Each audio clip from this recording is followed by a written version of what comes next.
Good evening, everyone. I have 6 o'clock with a quorum of voting commissioners, so I will open up the Mashpee Conservation Commission meeting for Thursday, June 15th, 2023. We are meeting here at the Wacoya Meeting Room, Mashpee Town Hall, 16 Great Neck Road North. Our meeting is being broadcast live on local cable channel 18 and streamed live on the Town of Mashpee website. Before we begin tonight's meeting, if you would like to join me in a pledge of allegiance to the flag.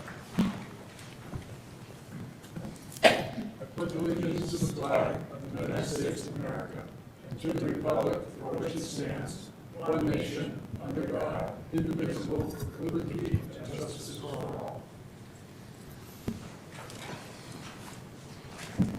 Thank you.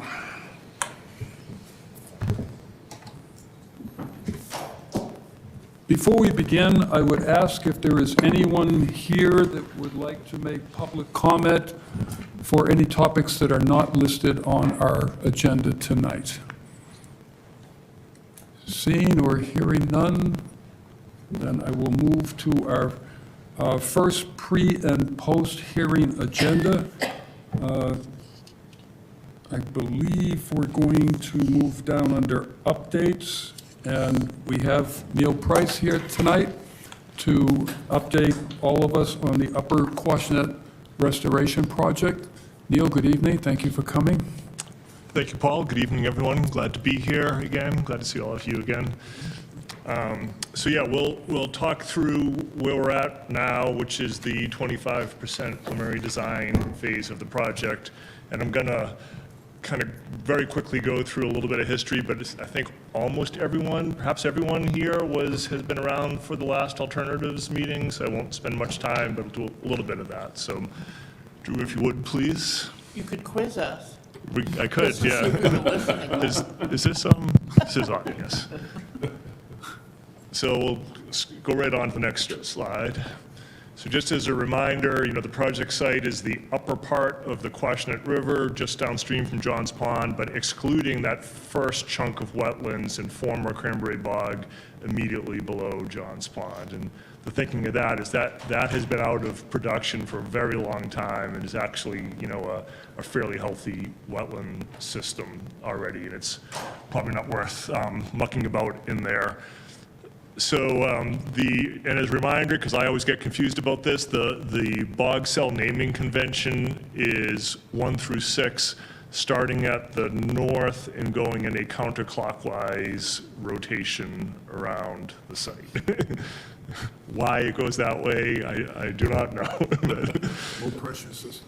And there's these dirt roads have names too, right? So you would never have known they have names, but they do. So we refer to the various culverts and crossings by their road names. So the upstream end is Ripples Drive. We have the K1 bog culvert, the Bog House Road culvert that goes right through the Bog House Road goes right through the middle of the site, and then Finney's Road is the downstream extent of the site. So next, please.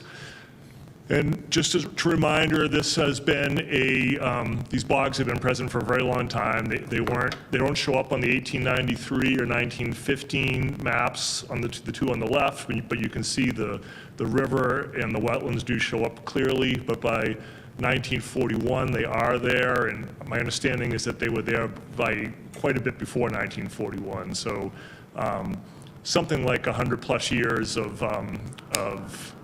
farming history all along the Quashnet River and this upper reach. Next, please. And so more recently, the berm separating K6 from K5 collapsed in 1999, and due to contamination coming from the base and the Air Force cleanup of the site, and the berm was kind of there as part of the Air Force cleanup measures, the Air Force was held responsible for fixing that. Ultimately, they tried and it failed a couple of times, and ultimately, recently in 2019, settled by giving some money to pay for restoration, partial restoration of the project, and that's the money we've been using so far, and most of it is still left for going into future phases. So far, we've done a big existing conditions assessment. We did an alternatives analysis that I presented to you last time, and we'll talk about briefly tonight, and the preliminary design work to the 25% design level that I'll also talk about tonight. Thanks, Drew. Next. So, again, on the left is the stuff that's already been done, highlighted where we are now, and I'll skip all of that. You can read it. Phase 2, which is to come after this, is we're scheduled to have a public outreach campaign. And what the scope of work reads right now is that public outreach campaign will be a single public meeting, I'm imagining held here, where I would do a slideshow, and we'd answer questions and gather feedback. It's worth discussing a little bit, and you can think about that, and we can come back to it at the end. But if there are other public outreach activities that the commission would like, you could post something on the web page for the town. Someone other than me who's into it could do a social media campaign of some sort to get further public feedback about the project and likes and dislikes. So we can talk about that going forward. And then after that, we move into phase 2, and phase 2 is currently slated to be 50% design, which is not quite permit level. So it's a bit more advanced than we are now, but not quite permit level. Drew and I have been talking, and this again is something we can all discuss, but there's an option to skip this 50% design level and move straight to the permit level design, which would be maybe 75% or something along those lines.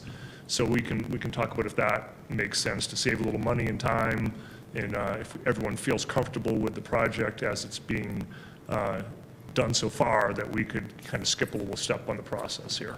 And Neil, can you just kind of review for the commissioners what these percentages mean, basically? Yeah, it's a lot, right? And there, we engineers like to put numbers to things, but the meaning of them is far less quantitative than you would think. So they're really just generalized ideas of how much of the design work that might be necessary for construction has been completed.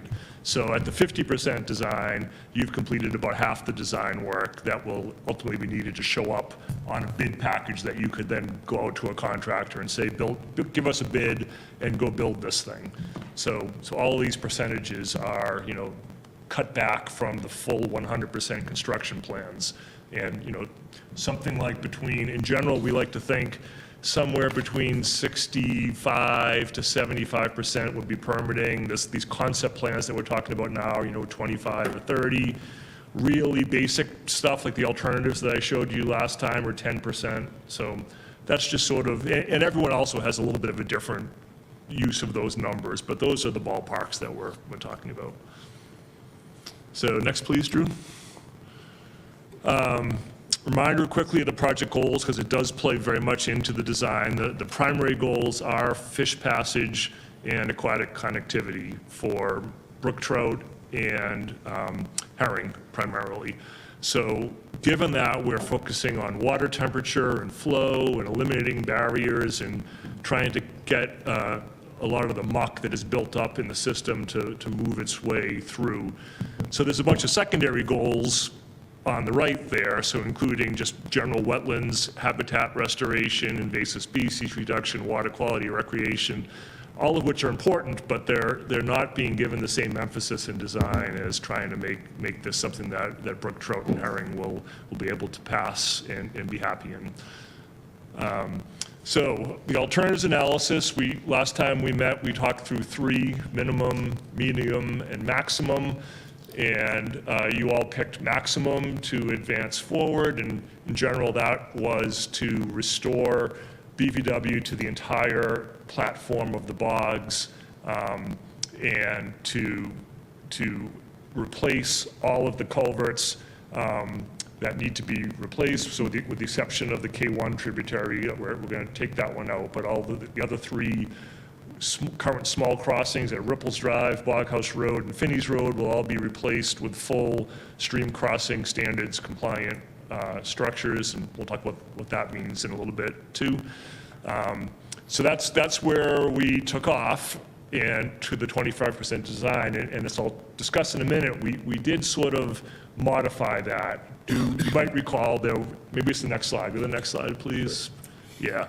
You might recall that the estimated price tag for that maximum restoration was eye-popping at something in the teens to $20 million range. Most of that having to do with the vast amount of earthwork required to restore that entire bog area back to wetlands hydrology. And the fact that they're, really overgrown now. Some of it healthy, nice overgrown, some of it not so nice. So in this design I'm going to talk to you about tonight, we've dialed back from that maximum a little bit to get the cost down and to kind of, again, focus on places that really need restoration and leave forested areas that have started to regrow and appear healthy more or less alone, even if some of those areas, the forest is more upland than wetland, just, assuming that the habitat benefit is still good, even if it's more of an upland habitat than a wetland habitat. Next, please, Drew. So a couple of things we got rid of, you may not even remember this, but we in the maximum restoration alternative, we're going to add an additional tributary to the stream, just to take advantage of some cold water and add just another spot for the fish to go and a little bit more stream habitat. We've removed that in the current version, and the reason for that was there's no evidence in any of the historic mapping that there was ever a stream channel in that location. The amount of ecological benefits to be derived were uncertain, and it was just, again, it was costs that we didn't really feel was warranted. So that came out in this version. Next, please. And as I was saying, and so this is graphically displaying this reduction in BVW restoration. So the pink outline is the entire bog platform that we had previously talked about restoring to BVW. And now the blue area is the current restored area. And the reason for that selection is those are areas that are contiguous with the restored stream. So they would be essentially floodplain areas. So connectivity with the stream, floodplain connectivity, and areas that had a lot of natural peat in them, indicating that they were, historically were big and large wetland areas prior to cranberry bog development. Next, please. And then the last bit of change from the former alternative 3 maximum was we were formally going to entirely remove any kind of ability to get over Ripples Drive. So it was going to be completely opened up wide stream, so there would be no ability for pedestrian or vehicle access there. And now we've added in another culvert there so that you can have, going around the site access. And I should add, the reason I'm hesitating about going around is there really is currently no way to fully go around.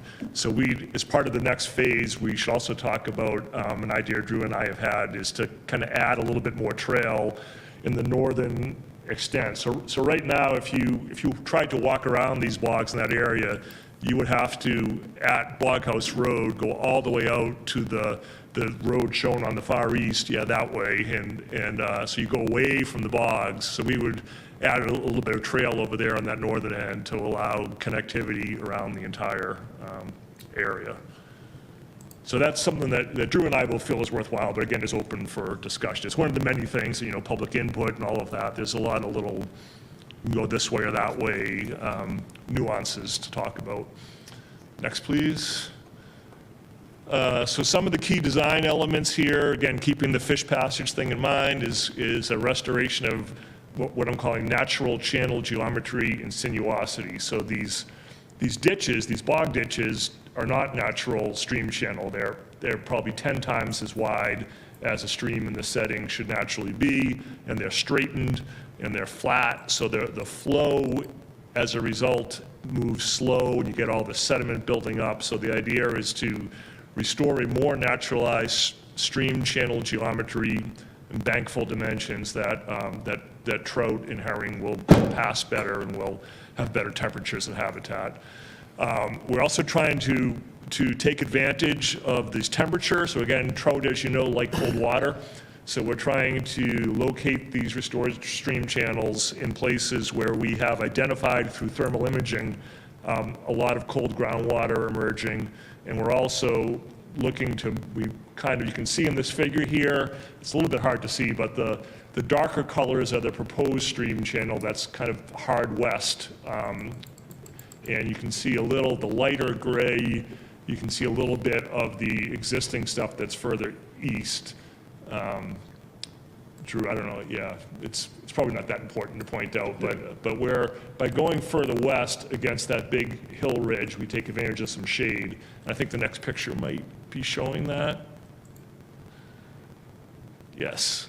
So highlighted here in blue on the left are the areas that thermal imagery showed a lot of cold groundwater upwelling. So we've pushed the design into those areas. And then that picture very nicely shows, you can see the shading with the sun going down on that side. You can see the shading. So we're moving the stream channel hard over towards that ridge line with the trees to take advantage of some of that shade as well. Next, please, Drew.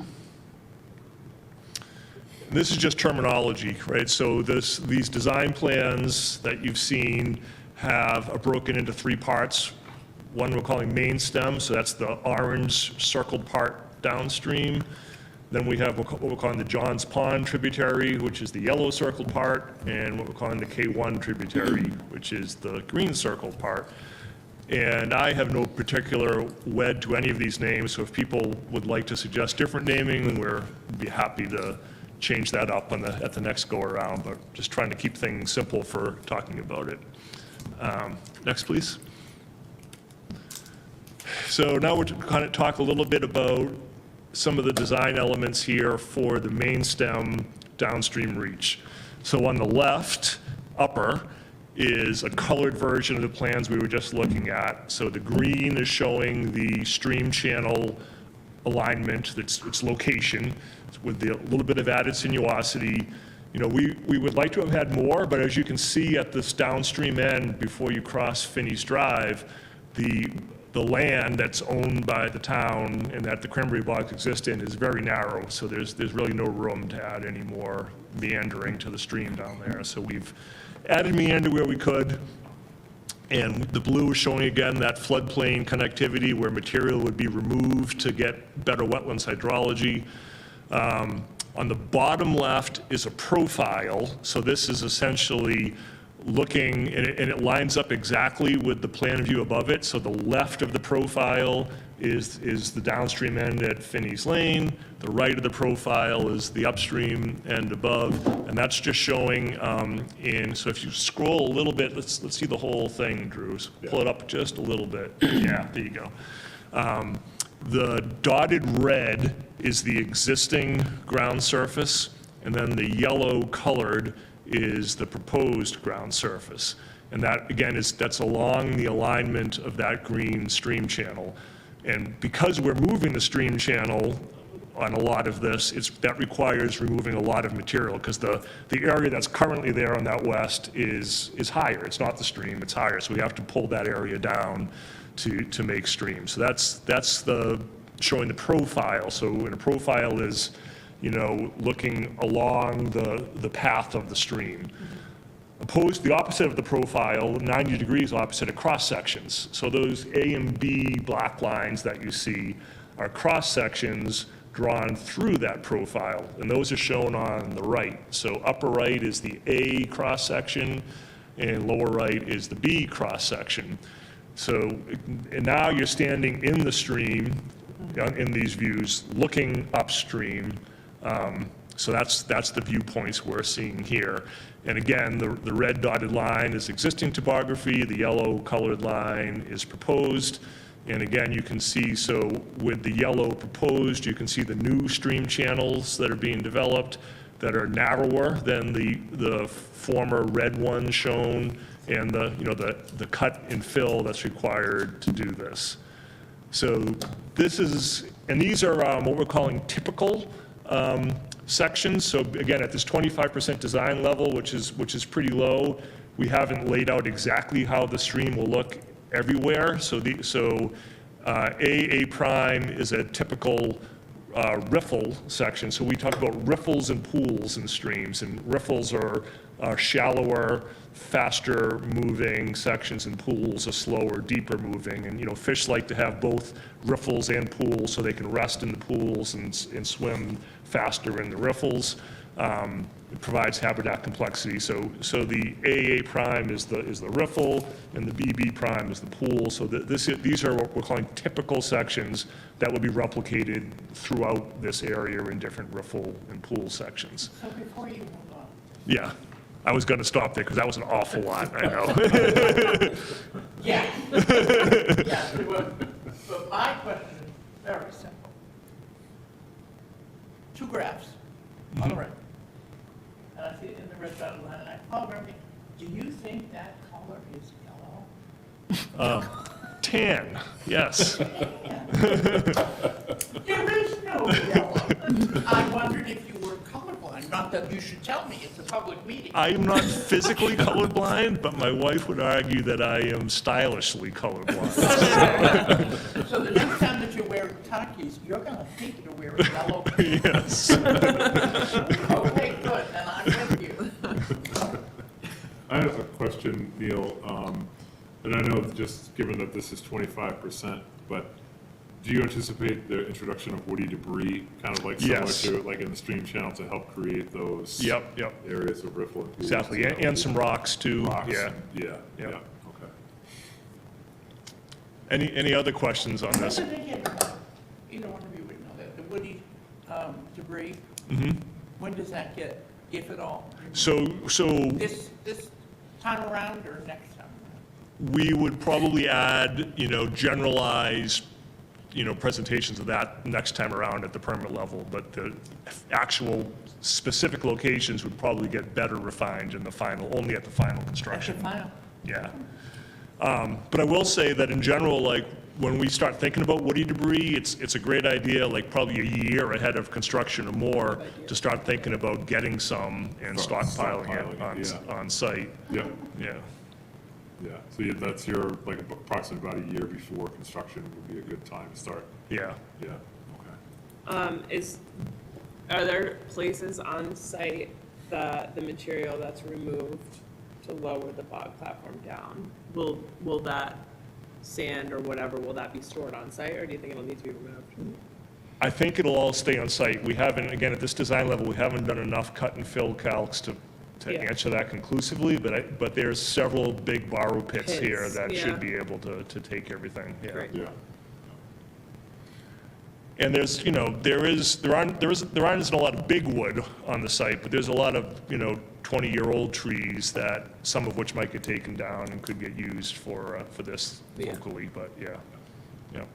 And Neil, where are the uplands that you're considering to just leave? Excuse me? The upland areas? So if you go back to the bigger, keep going, yeah, that one, I guess, is fine. Everything that's not blue would be either wetland or upland that would be left largely undisturbed, Okay. yeah. See Jones Pond? That's yellow. Yes. They have a can we go to the next slide? Does anyone have any other questions? Yeah, and so then these are, if people can read this, these are the current cost estimates, which have us down at about 5 to 6 million for construction, as opposed to the 15 to 20 that we were at before with the maximum restoration. And total, when you include all the other design steps and permitting and monitoring, of about, $5.5 to $7 million. And, as each of these design phases go on, these numbers get refined. There's a reasonable chance these numbers could come down, again, depending. So, Alexander knows, she's been working on the Upper Coonamessett with me, and there's been a lot of volunteer work done. So as much of that happens can drive some of these costs down. Depending, again, on the extent of work that gets decided to be done, they could come down, or they could go up, like, it seems like our economy is finally stabilizing a little bit, so hopefully we won't go back into another giant inflationary cycle, but construction costs went up very high for a few years, and hopefully won't be seeing that again in the near future. I think Those that's are the two, end of just to, what I have for presentation for now. Just to also add in too, that, it was fully anticipated at the onset of this restoration project that additional grant funding and funding sources are going to be necessary to be able to afford, all the costs involved in this planning, permitting, and construction. Those are the three main phases.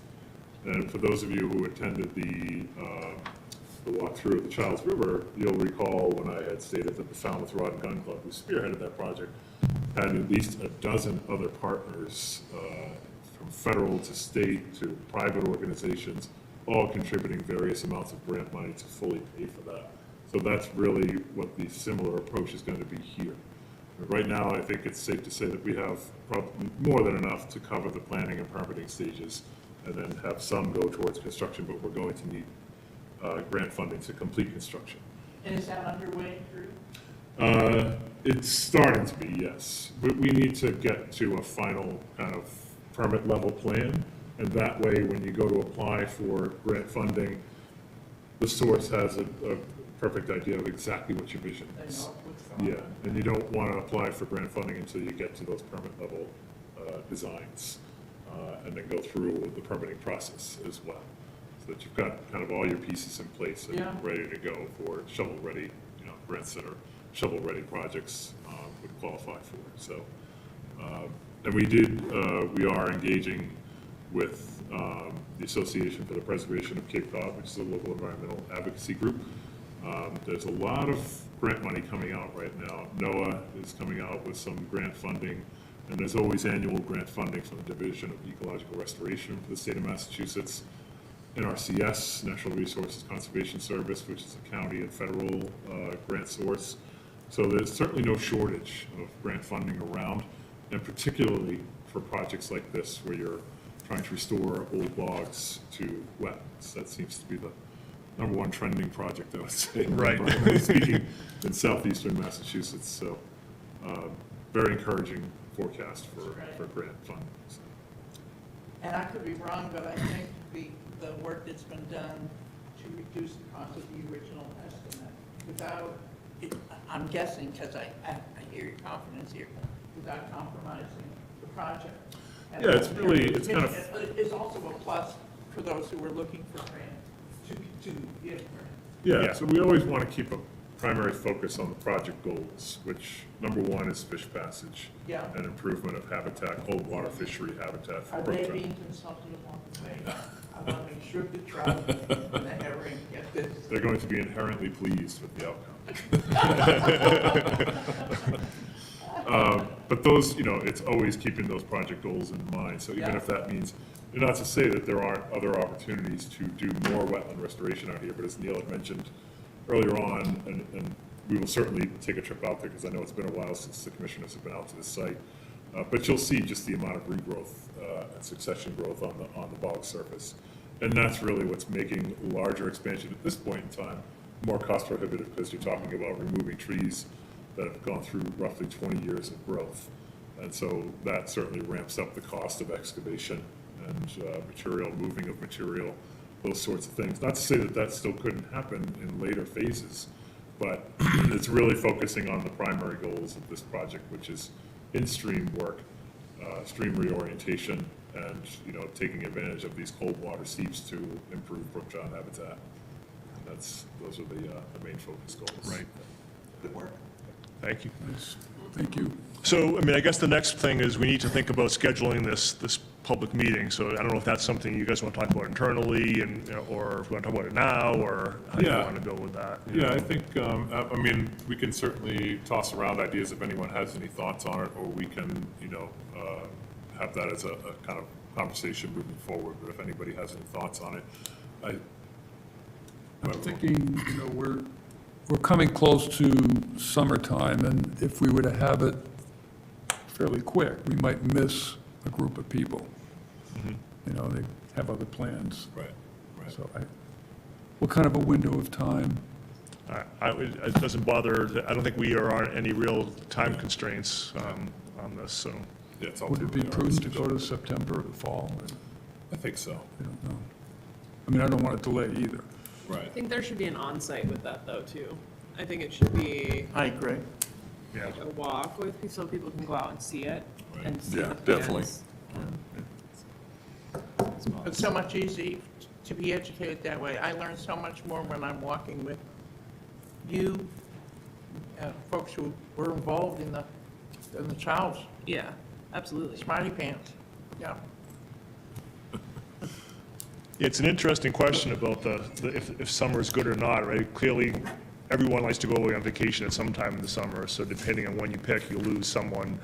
But also, I mean, there's a fair number of people in Mashpee that are summer residents only, so if you have it in summer, then you get that availability, so. Yeah, yeah. I certainly like the idea of scheduling an onsite as part of this kind of public outreach, just so people can get a visual on what it is that we're doing. And certainly, you know, we want to extend an invite to any stakeholders like the tribe, State Fish and Wildlife, you know, bring them into the fold now that we're kind of progressing into the phase 2. Yeah. Get their input. I kind of agree with you when it comes to social media. I don't want to solicit public feedback via social media too much or have too much weight. Right. Just, from past experience, doesn't always Yeah. go the way you intend. But any other thoughts on that, as far as like a public rollout, so to speak? to get I think public like scope? we could just put on social media, if we wanted to, like the date of a public walk. Right. Like come join us for a walk to see the Sure. plans, but yeah, I wouldn't Yeah, do anything beyond that. yeah. See what we get for a turnout. Yeah. Yeah.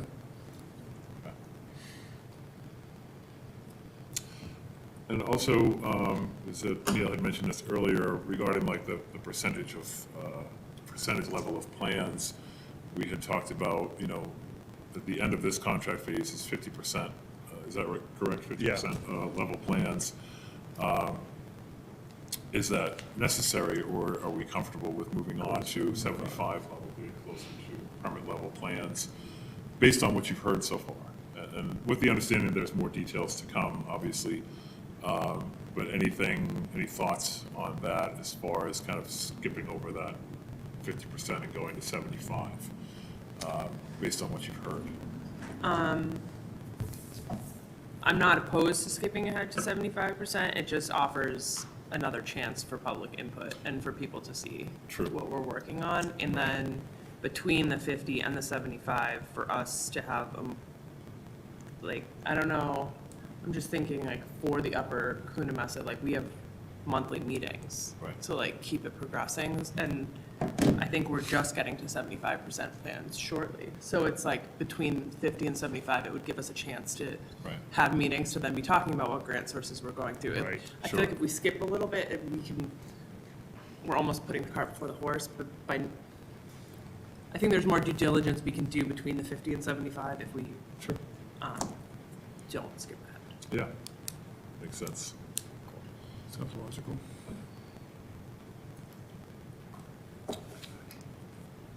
Does anyone have any other questions for Neil?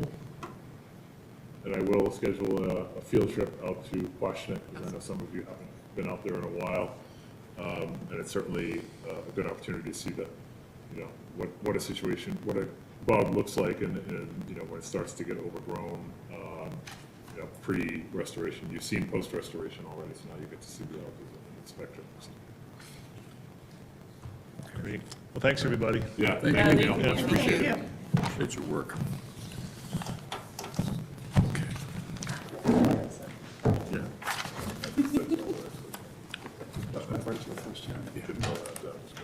So Alex, you guys meet every Month, month? yeah. Talk about grant sources, what's been applied for, what Nice. deadlines are coming, yeah. Wow. Okay, we're a little bit late, but I'm going to call our first hearing, 6 o'clock hearing for Timothy W. Leadham, trustee, Shoestring Bay nominee, Trust 2, 352 Mashpee Neck Road, proposed gravel parking area, relocation of shed, landscaping, and mitigation plantings.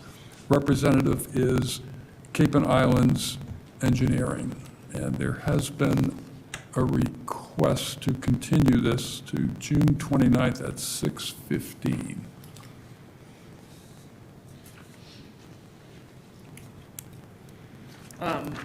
Can I just ask why? You certainly can. For the record, Raul Isali representing the applicant, Tim Lydon, who's also in the audience. This application was presented last night at the ZBA hearing. Yeah. And due to the outcome of that hearing, we asked to continue this one to address that particular hearing and what came up on that hearing. Okay, sounds good. And when is the next scheduled hearing at the ZBA? It is the day before this, the 28th. So that will have been conducted before we continue, right? Right. Okay. That's the intent. Yeah, our next meeting is June. Yeah. Okay. Okay, any other questions? I would entertain a motion then to accept this request for a continuance. Yeah, I'll make a motion to continue for 352 Mashpee Neck Road. Okay, June 29th at 6:15. June 29th at 6:15. Is there a second? Second. Thank you, Aaron. Any discussion on the motion we have? Hearing none, I will take a roll call vote. I'll go over this side of the room first this week. Sandy? Yes. Aaron? Yes. Marjorie? Yes. Steve? We're gonna abstain. Oh, since I- that's right, I'm sorry. Alex? Yes. And I vote yes as well. So the motion carries, and that will be on June 29th, 6:15. Thank you. Thank you. Our next scheduled hearing is for 603 Southworth Mashpee Properties LLC, 275 Quiniquisette Avenue. This is a proposed construction of maintenance of 14 single-family homes with paved driveway, sidewalk, drainage systems, and associated utilities. Representative is Baxter Nye Engineering and Surveying. This hearing is continued from May 4th, 2023. It is a notice of intent. We have also had a request to continue this particular hearing to July 13th, 6:09 PM, and that is to allow for revisions based on planning board review and to allow time for our peer review of the notice of intent. I'll make a motion to continue for 275 Quiniquisette Avenue to July 13th at 6:09 PM. Thank you, Alex. Is there a second? Second. Thank you, Marjorie. Having a first and second, motion is on the table. Any discussion from commissioners? Would it be appropriate at this point to talk about LEC? Yeah. Sure, yeah, this Yeah. is, yeah, We could do that under discussion with this motion. yes. Okay. As you know, we had talked about a peer review for this particular project, and Drew went through the necessary paperwork and contacts. Those all went out, and we do have a proposal. It's the only one that we received, I believe, out Right. of 3 or 4. There were 4 sent out. This Four was sent the out. only- 4 sent out, this was the only response. Okay, and I believe that's in your packet. It's a fairly lengthy outline of the services dated May 30th, 2023. It's broken down into, I believe, 3 different categories: scope of services, additional services, fees for services. I do have a question. Sure. In following what the planning board has been asking for, and that's really why this is being requested to be continued with us, the project is evolving and it's changing. I know, Alex, you had talked about that putting green area in the wetland, and I know that's been yanked out, that's been changed. Correct. And until the planning board settles on exactly the configuration of the design, it was stated that they would not be submitting any of the drainage characteristics. So if we approve a contract for peer review, and that's not there, and then that comes in later, what do we do with that? It could simply be added to LEC to review, and if there's any additional costs associated with that, then that would be the responsibility of the applicant.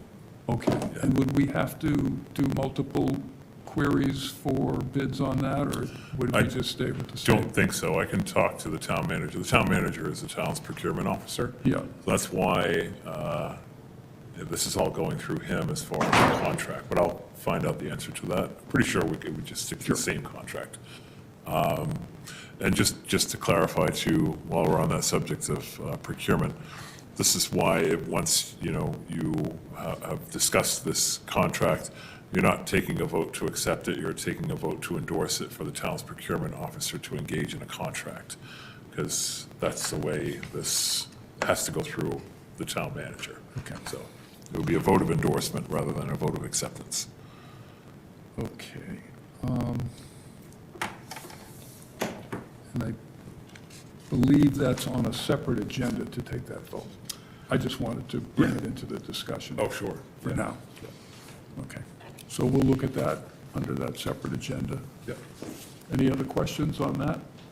Or other questions on the motion that we have for the continuance? Hearing none, I'll take a roll call vote. Sandy? Yes. Aaron? Yes. Marjorie? Yes. Steve? Yes. Alex? I vote yes as well. So that hearing will be continued to July 13th at 6:09. Our next hearing, scheduled for 6:06, is for Carol A. Sherman, 22 Great River Road. This is a proposed septic upgrade to an innovative alternative system. Representative is Cape and Islands Engineering, and this is a request for determination of applicability. Good evening again. Good evening. For the record, Raul Lizardi from Cape and Islands Engineering, representing the applicant for this project. This project is a request for determination of applicability to upgrade the existing septic system on the site. The wetlands near this project are land under the ocean, which is Great River, land containing shellfish, there's a salt marsh, and there's coastal banks associated with the property. There is an existing septic system. That septic system was upgraded back in 1994. It was upgraded to the pre-Title V regulations at the time, but even if it's reviewed under current regulations, it would meet Title V regulations of current codes. What the homeowner wants to do is enhance that existing septic system even further with the installation of a nitrogen-reducing septic component. This project was presented to the Board of Health. It got approved at the Board of Health last week. I have yet to receive the approval from the Board of Health, but they did vote to approve the project. So the septic system stays as is. What we are changing is intercepting the septic pipe that goes from the existing septic tank to the pump chamber and introducing an enhanced nitrogen removal system in the form of a fast tank. So a microfast tank will be intercepting that pipe, the pump chamber stays in place, the septic system stays in place, and the leaching component stays in place. It is within 100 feet of the salt marsh and within 100 feet of the coastal bank and other resources, but it is still a great benefit for the environment, and in particular, this location in Great River. If there's any questions, I'll try to answer. Thank you. I'll turn it over to the commissioners first for any questions. I know I walked this site yesterday. Boy, it's tight down there. And the access to put the new system in is coming in off the street, or is it in off the driveway of the lot aside of it? So the positioning for digging up this hole to install the system will be from the driveway. So you come off Great River Road, and there's that turn or that parking area, and that's where they have to position. They'll have to remove some of the landscaping timber that's in the area, remove the brick walk that leads to that side entrance, and install that tank. So yeah, it's very tight, no question about it, but it is the best location that we have, given the existing system, to actually do this enhancement. Questions? I do. Have the plans been submitted to the Board of Health for the septic system? Yeah, it got approved by the Board of Health last week. Okay.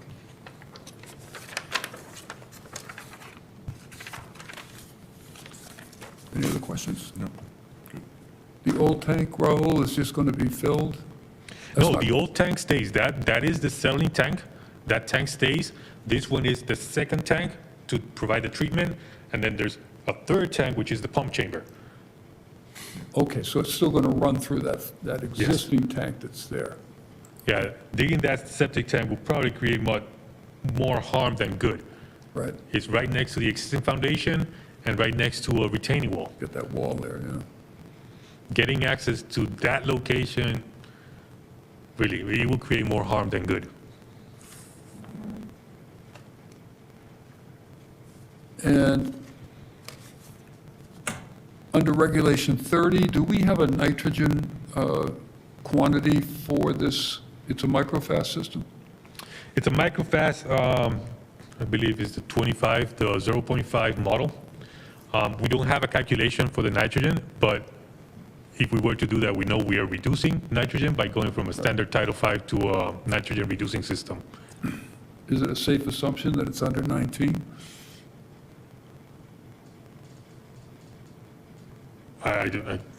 Because that's what Regulation 30 calls for. I mean, this is a voluntary upgrade to an enhanced nitrogen reducing. Yeah. Oh, I think it's great. I'm just concerned about Regulation 30 that we now have.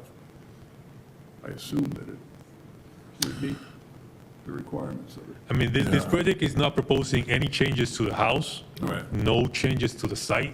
It is just an existing house that has a Title V septic system, and the homeowner is one to introduce an enhanced nitrogen removing system. That's all I can say.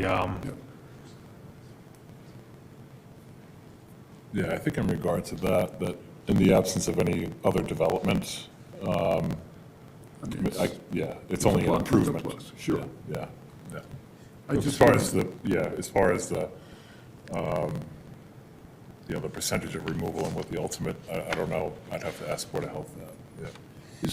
Is there a way to get, like, and I know they wouldn't be exact, but kind of a standard readout of the various IA systems that you would be proposing for amount of nitrogen that's coming out in that effluent? I mean, we're going to be seeing more and more of these. Right, So it'd be so- nice to have at least a ballpark figure of what the tank is giving us. And then, because we're going to have to look at all the other areas on properties that are being constructed, because 19 is the total allowable amount. So I'm just curious, because, you know, this is all new territory that we're moving into.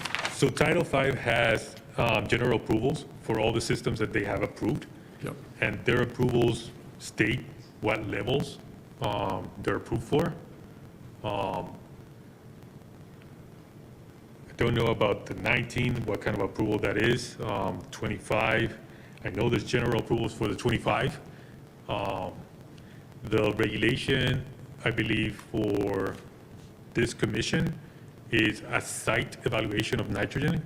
Drew, please correct me if I'm wrong, but it's not for that particular component for the septic system, it's for the whole site. So it takes Right. into account not just the wastewater nitrogen load, it takes the roof runoff load, takes the pavement areas flows, and it also takes the natural flow from the natural setting.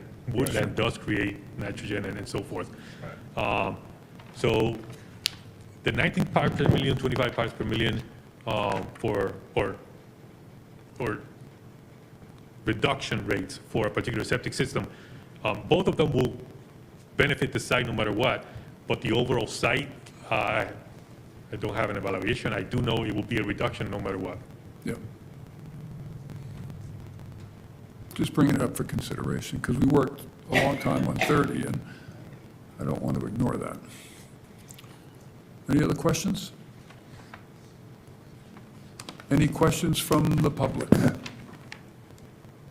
Drew, would you like to have any No comments? additional comments, and nothing about it's been mentioned already. Okay, great. All right, then.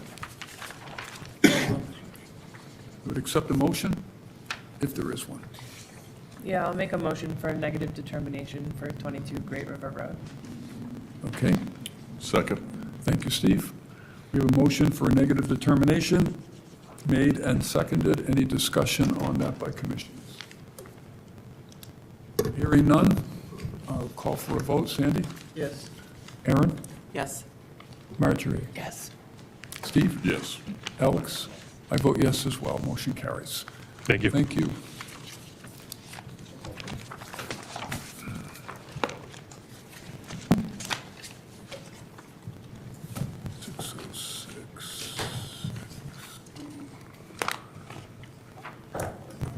Now calling the 6:09 hearing for Betty Ann O'Reilly, trustee of 33 County Road. This is a proposed replacement of an existing deck. The representative is BDL Construction Group. It's a request for determination of applicability. We have also had a request for this hearing to be continued to July 27th at 6 PM. And there were some wetland violations discovered, I guess, when Drew or Dan went down. Yeah, to so, the property. I can pass it now. Around, the red line is the projected property marker between conservation land and the homeowner's property lot. So when I got on site for the RDA, there was a clearing of 3,300 square feet all the way down to the water of this little water source. This is all conservation town land, so I contacted the contractor for the RDA right away. They're only the contractors for the installation of the deck. They have nothing to do with landscaping or anything of that nature. So the homeowners out of town had a landscaper there, and the landscaper said he could clear a couple bushes and clean up some trash in them, and he cleared all the way down to the water. Wow. So it is, we got 966 square feet on her property, which is in the 100-foot buffer zone, and then 2,300 square feet of town land. No trees were removed at all. It was all just vegetative growth, bush, there was some short bush variety, tall bush, and then some riparian zone right on the water vegetation that was cut. I'd say over 90% has already regrowth. Already has branches and such that are 6 inches tall max right now. So that is, right then and there, they requested a continuance, and they're getting into compliance. So I I met with the homeowner actually today, she was in town. We reviewed the whole thing, and she now has an order to basically comply. She's having 2 months to allow for regrowth to occur. Before that time, pretty much whenever she gets the contract, she has to have the landscape consultant come down, assess the site of what there is currently. Then in 2 months, they will go back and assess the site and see what didn't survive, or basically what the mortality was for the whole overall site, and then do mitigation, or restoration, for that aspect of square footage plus a little bit more on town land and on her land as well. And then there'll be a 3-year mitigation process from there, maintenance and monitoring plan, that it will have to be for the whole site. And that's where we are right now. She is set for, not the next hearing, but the end of July right now, pending if she has signed contracts sent into the office with everything. So we need a mitigation plan, and I most importantly need a contract of a landscape consultant coming down right away to assess, and then on, I believe it was, the deadline was the 15th, August 15th for that. So here's a copy of all the forms for that. I'll give 3 to pass. Dan, are they going to revise the site plan, because that site plan was So pretty the site old plan, I and haven't even discussed with them yet. lacking in a lot of information? Yeah, so it was an RDA. I know they used a wetland delineation from 95 or so, which, just for an RDA, just for the purposes of representing it. But that doesn't have inland bank or anything on it. I don't see any inland banks at the site at all. I checked the whole site and everything. But yeah, for an RDA, they didn't need one, so that's what they submitted for their paperwork. Yeah, I was just I didn't get a chance to go by there, but I was having trouble trying to verify what side of the house is this deck on, whereas the site plan wasn't very clear at all. The deck itself is on the water side of the house, and the deck where they're going to be installing sonotubes is within roughly the 75 to 90-foot buffer zone. And that area is already pre-disturbed with lawns, landscape gardens, hardscape, and fencing, where they want to extend the deck to. So that was the determination that they would apply for an RDA over a notice of intent, was because they were just putting, I think it was 3 or 4 sonotubes in, Right, expanding the deck from, 8 by 10 to 10 by 16, Yeah, whatever it was. it wasn't yeah, like yeah. an over deck, it wasn't a huge thing. Just the site plan wasn't very clear at all. That was. And I can discuss you know, that with them beforehand, to get something else submitted, we have time for that. Dan, how much of a fine was issued to the landscaping company? So they're gonna be issued $600, one for cutting within a wetlands buffer zone, and then two for cutting on town land. Okay. So, they will be getting the fine sent out tomorrow, and the reason for that, I wanted to confirm today on site with her Yeah. for the name of the landscaping company and the address. Yeah, no, I'm glad that they're getting fined also. No, absolutely. They know better. Yeah. Absolutely. Okay. So I would accept a motion for a continuance for Betty Ann O'Reilly, trustee of 33 County Road. I'll make a motion to continue to July 27th at 6 PM. Thank you, Alex. Second. Thank you, Steve. Any further discussion before I call for a vote? Questions? No? Good job, Dan. Yes, good job. Okay.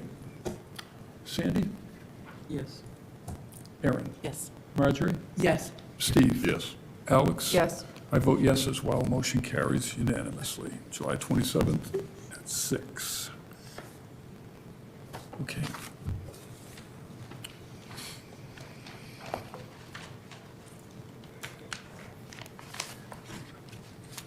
Now calling the 6:12 hearing for J.C. and Christy M. Willardson, 17 Bowsprit Point. This is a proposed construction of additions to the front of an existing, non-conforming, single-family dwelling with a rebuild of the rear deck. Representative is BSS Design, and this is continued from May 18th, 2023, a notice of intent.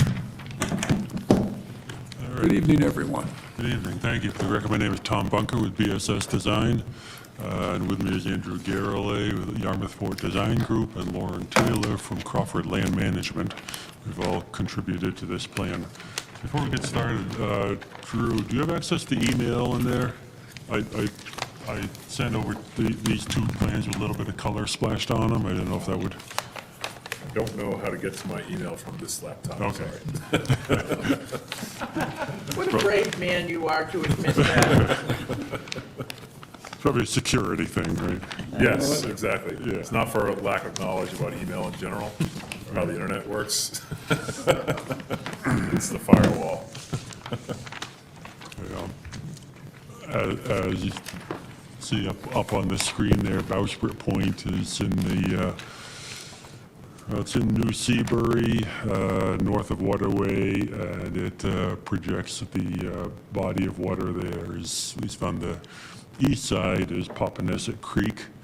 It has a house on it, pier, driveway, septic system, and it's mostly landscaped all around, except that it has the salt marsh fronting on Papaneset Creek, and that salt marsh and some of the lawn area has a lot of Phragmites growing out into it. In the upper part of the site there's a round patio, which the first iteration of our plan, we had left that on there, and then proposed there's an addition to the deck on the water side of the plan. And this is the newer plan here. When we proposed it with the addition to the deck, there was an increase in coverage within 50 feet of the salt marsh. This plan shows the removal of that round patio, and there's actually a slight decrease of, I think it's 19 square foot decrease in coverage within the 50-foot buffer of the salt marsh. I could back up a little bit and say that we have the flood zone VE elevation 14 that runs through the house. It's that heavy dashed line runs through the house. It's over Papaneset Creek and back on that lot. And the rest of the lot is AE elevation 11. except for a very small little ridge that's between the house and the road that is above the flood zone elevation. For Board of Appeals purposes, we have it calculated with the coverage based on both including land area in the flood zone and also not including land within the flood zone. So of course, it's a very high percentage not including land within the flood zone, but it's a very small increase, and then going to Board of Appeals in 2 weeks from 2 weeks from today, I believe. 2 weeks from yesterday, I should say. It's hard, right? Yeah. Anyway, so it's with that addition that they're going to tear down the deck and build it back in the same footprint roughly, except the larger on the north end of the deck, and the stairs will wrap around the north side of the building there, which in some way will reduce the traffic across there a little bit. And the deck will get larger at the north side, which will have the north end of the deck is a so-called patio, the grill area. And the middle part is a screen porch, and then the south part is an open deck. And so the point of this is to have more of the outdoor activity, so-called, up there and not on the lawn area, and sort of keeping it contained. And so with that in mind, the owner said that they were to remove that round patio also. And so I don't know if you have anything to say, Andrew Garrelay, but Andrew can speak, but then also Lauren, part of the proposal is to remove the Phragmites from this lot and restore it with native plants. So I'll let these other two have their say. Yes, beneath the existing and proposed deck, currently there's a concrete slab patio that's going to be removed, and a granite paver patio dry laid will be put in its place, and it will be underneath the proposed deck, underneath the footprint of the proposed deck.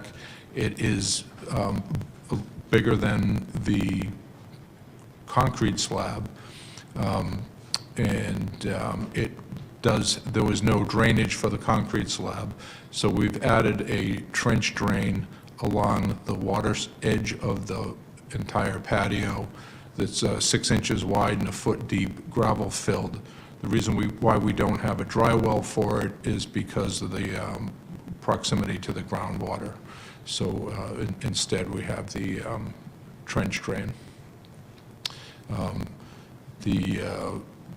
Most of the landscape part is just on the front side of the house, the road side of the house. There's existing planting there now, but there is some addition on the house on the front side, alteration to the entryway.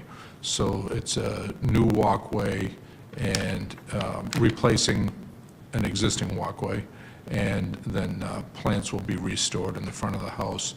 The two larger arborvitaes on either end of the house, foundation planting, are existing, but they will be removed and replanted. All that cobble edging is existing. Some of it will have to be taken out and put back in due to the work on the house.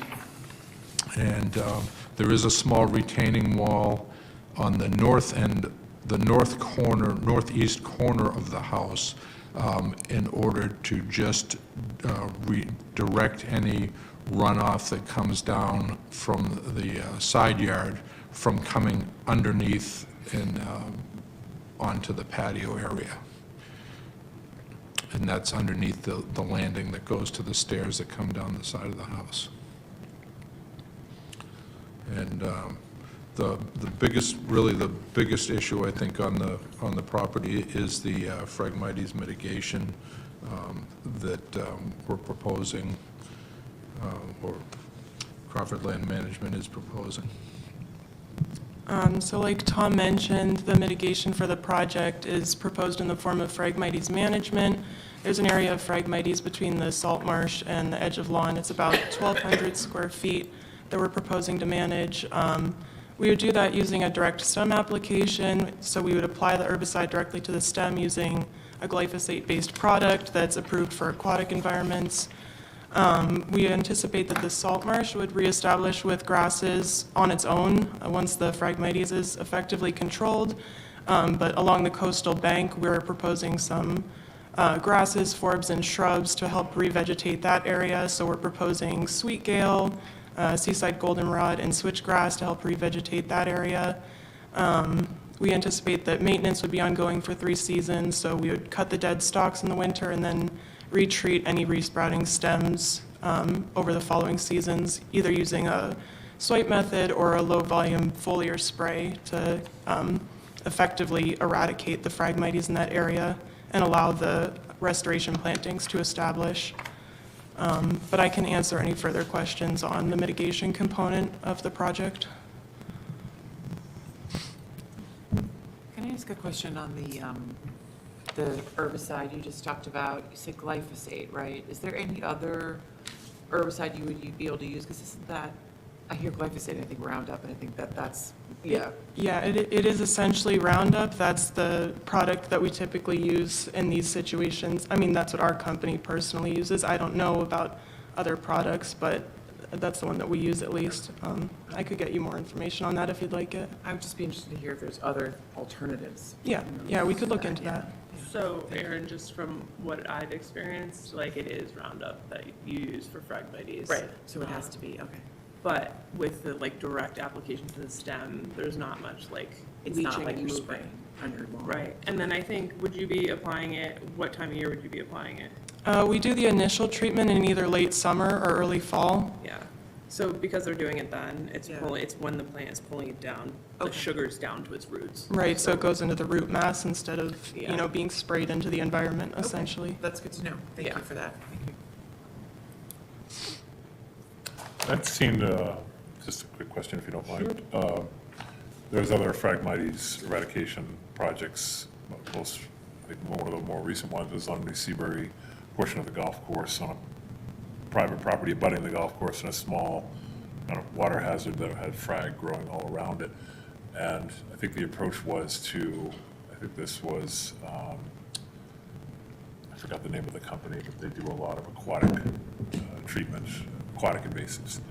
But they left the cuttings on top of the area of Phragmites and explained that that helps prevent the regrowth. Is that something that you would do here, or have you heard about that before, or you're? I personally have never heard of it. Our company typically, we'll cut the stalks either in the winter or early spring, and when we cut them, we leave the stalks there. We don't necessarily remove them. I mean, that's, when you see rack on the beach, it's usually frag stalks and stuff like Yeah. that.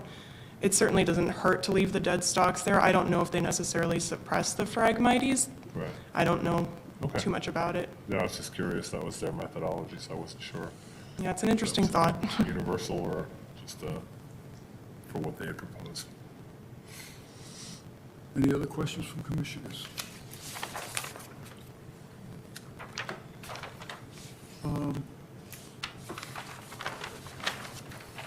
All of the diagrams that I've looked at say granite as a surface for the patios.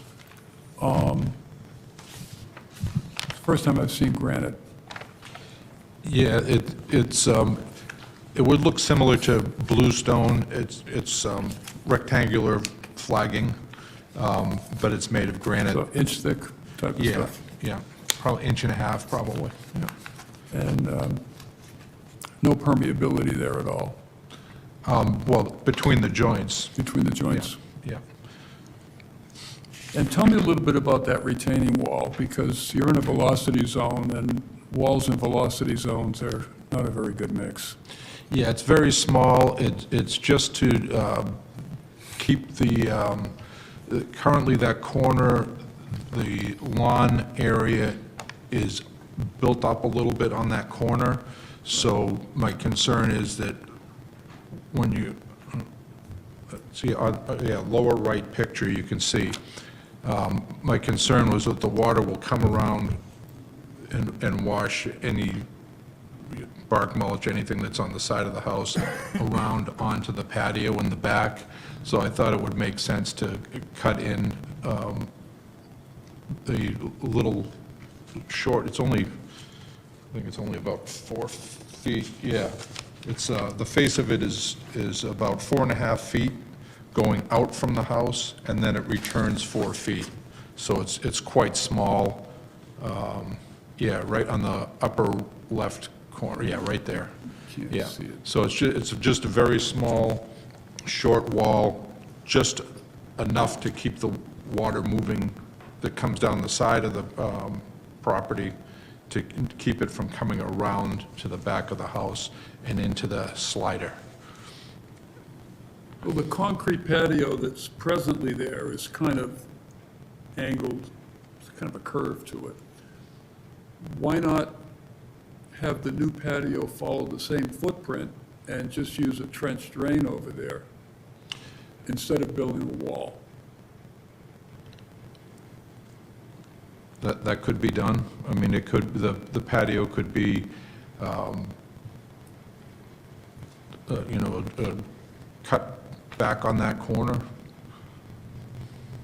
What I'm thinking is if, because it is the velocity zone, if any water is going to come up over that coastal bank, that proposed retaining wall is going to funnel it right into that sliding glass door.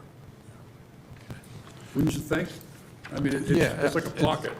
Yeah, it's a very small pocket, but it is a pocket, yes. Right. So if water were to come up, it's going right in the house.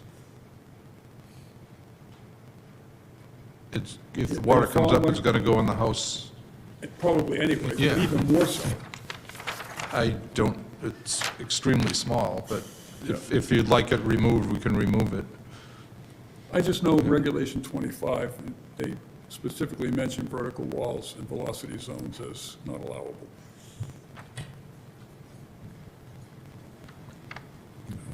That's all I had.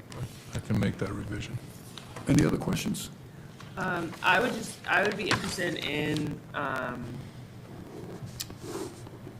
Crawford Land Management designing the planting bed in the front with like beautiful natives. Like, no, endless summer hydrangea, like a lot of the ones for the front are just like not, I don't know, they're not great, they're gonna need to be watered. But I would be interested in just more native plantings out front if we're at mitigation required 0 square feet because of the removal of that little paper patio. At least with what plantings are going in, I would like to see higher value plants. Are you referring to the foundation planting in the front, on I the am. street side of the house? I am. Well, it's an existing ornamental planting currently. Yep, and there's a planting schedule to introduce other plants there. Yeah, they would be removing those to do the work on the house, so that we would be replanting, yes. Yeah, so if you could just replant it with things that are, I mean, I get on the on-site transplant of the arborvitae and keeping those, but then maybe doing some other native flowers, grasses, shrubs. I mean, you could do, The homeowners currently have hydrangeas, and they're very much want to maintain that same aesthetic on the front of their house. You know, where it's on the street side, far away from the wetland, and we have this very large Phragmites mitigation program for very small amount of, well, actually, it calculates to 0 amount of mitigation required. We're certainly hoping that we could keep a small ornamental planting on the front of the house. yeah, I mean, if they want to take away some of their lawn for that, that's great. If, I mean, you're taking away an existing paver patio and you're putting it back with grass. So you're saying that because that patio is coming out and grass is going back in, that doesn't need to be mitigation plantings? Am I? Yeah, I don't agree with that either. You don't get credit, at least in my interpretation of how removal of structure goes, and you're claiming that somehow gets credit because there's no longer structure there, but you're replacing it with grass, which has little to no habitat value or mitigated value. and- So, just, I think I've gone over this before with other projects and similar types of claims where we're claiming mitigation credit for removing structure, but you're replacing it with something of little to no value. So it doesn't really serve as a mitigation We credit. could certainly plant mitigation shrubs into the area where the patio was. Yeah.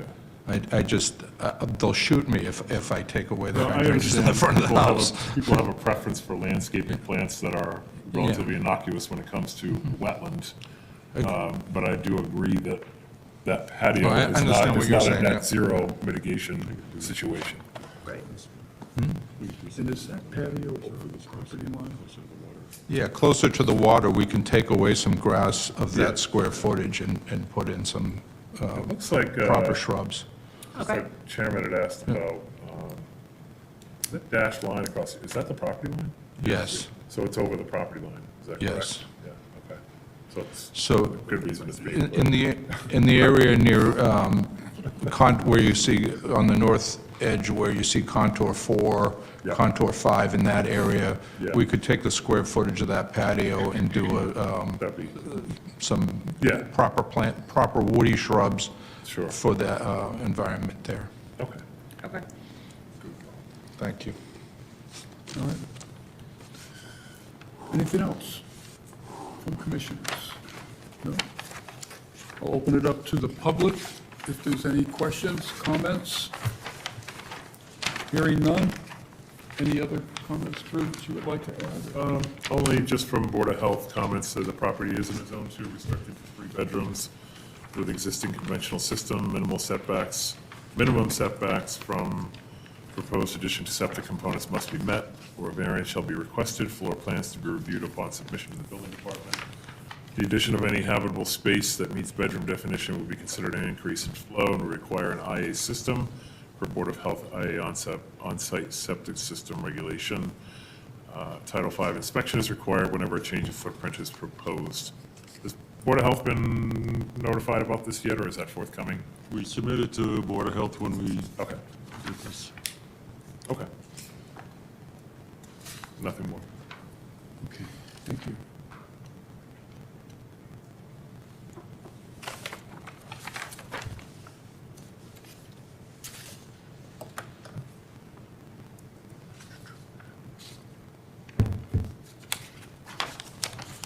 All right, I would accept a motion if there is one, keeping in mind some of the conditions that we had discussed.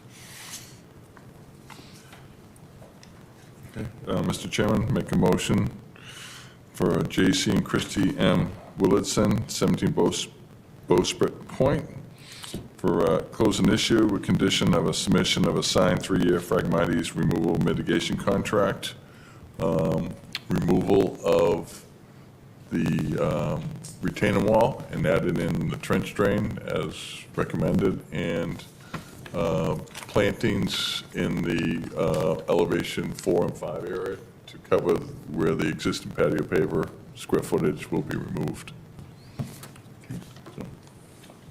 Thank you, Steve.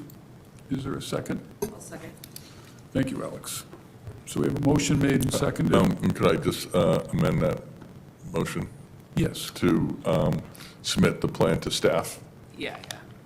instead of a continuance or coming back to Okay. the board, just submit it to staff with those changes. with those changes, yeah. Okay. If that's acceptable, Drew. I second. Yeah, that's Okay. And you're good with that, Alex, on your Yes. second? Okay. All right, so we have a motion and a second on the table for discussion amongst commissioners with the recommended changes. Anything else you want to? No? Good. All right. I'll take a roll call vote. Sandy? Yes. Aaron?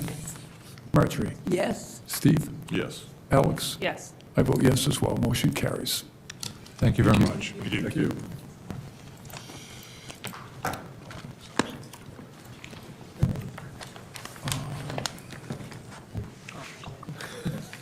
Do you want to go to that? When I went down State your request before the COCs. It wasn't a request to extend it.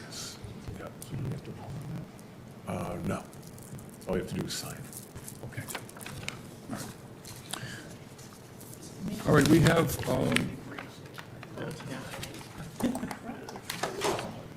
we have three different certificates of compliance. Oh, this one. Do we have one more? Elliott Road. 615. Oh, I'm sorry, I missed one. Raul's over there. Raul's And still it's here. not even Raul's not seven. here for the pre-post agenda. It's like that. Not even 7:30 yet, sorry, you guys, I'm trying to speed this along. And we can still Drew's get out of here slowing by me down. 7:30. We could. It's still light out, might be nice. But we're not going to make the record. That was a nice. That was, Definitely not. that's not gonna Which, happen. by the way, I hold. I know.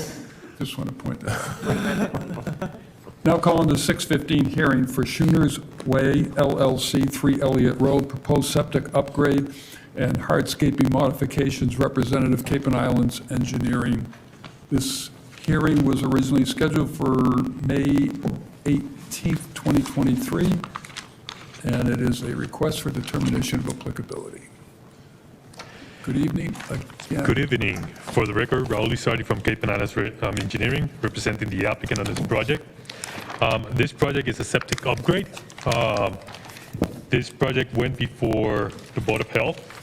A little background on this property. There's a 4-bedroom house. It's an existing house. It is serviced by a pre-Title V septic system. And when it went through the Board of Health review, this is one of those properties that is required to meet the Title V nitrogen loading requirements for a nitrogen-sensitive area.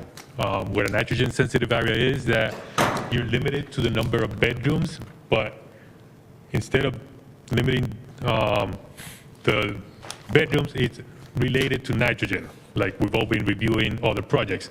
So the nitrogen is kind of related to the bedrooms, so the one way of controlling it is controlling the bedrooms. Nitrogen-sensitive areas are allowed to have a ratio that comes down to 1 bedroom for every 10,000 square feet of property. This property is a little more than 10,000 square feet at 10,053, but it's been in existence as a 4-bedroom. So even an enhanced nitrogen removal septic system does not make this property conform to Title V requirements. So what this property owner opted to do is another avenue that the Title V regulations allow, which is to secure the amount of area that would be needed on this property for the 4-bedroom flow. Given that this is only a 10,000 square foot lot, what they're missing is 30,000 square foot of land. So what they did through the Board of Health process is to secure 30,000 square feet of property that cannot be used for septic system flowage, to account it for this property to upgrade the septic system to a 4-bedroom septic system. The hardscape part of the application of this RDA is that the area for the septic system has a patio on top, so the patio is going to be removed and replaced in kind. So that's the project before you, is just a septic upgrade already approved through the Board of Health. The only wetland resource in the area is land subject to coastal storm flowage. It is more than 400 feet away from any other wetland. Thank you. Thank you.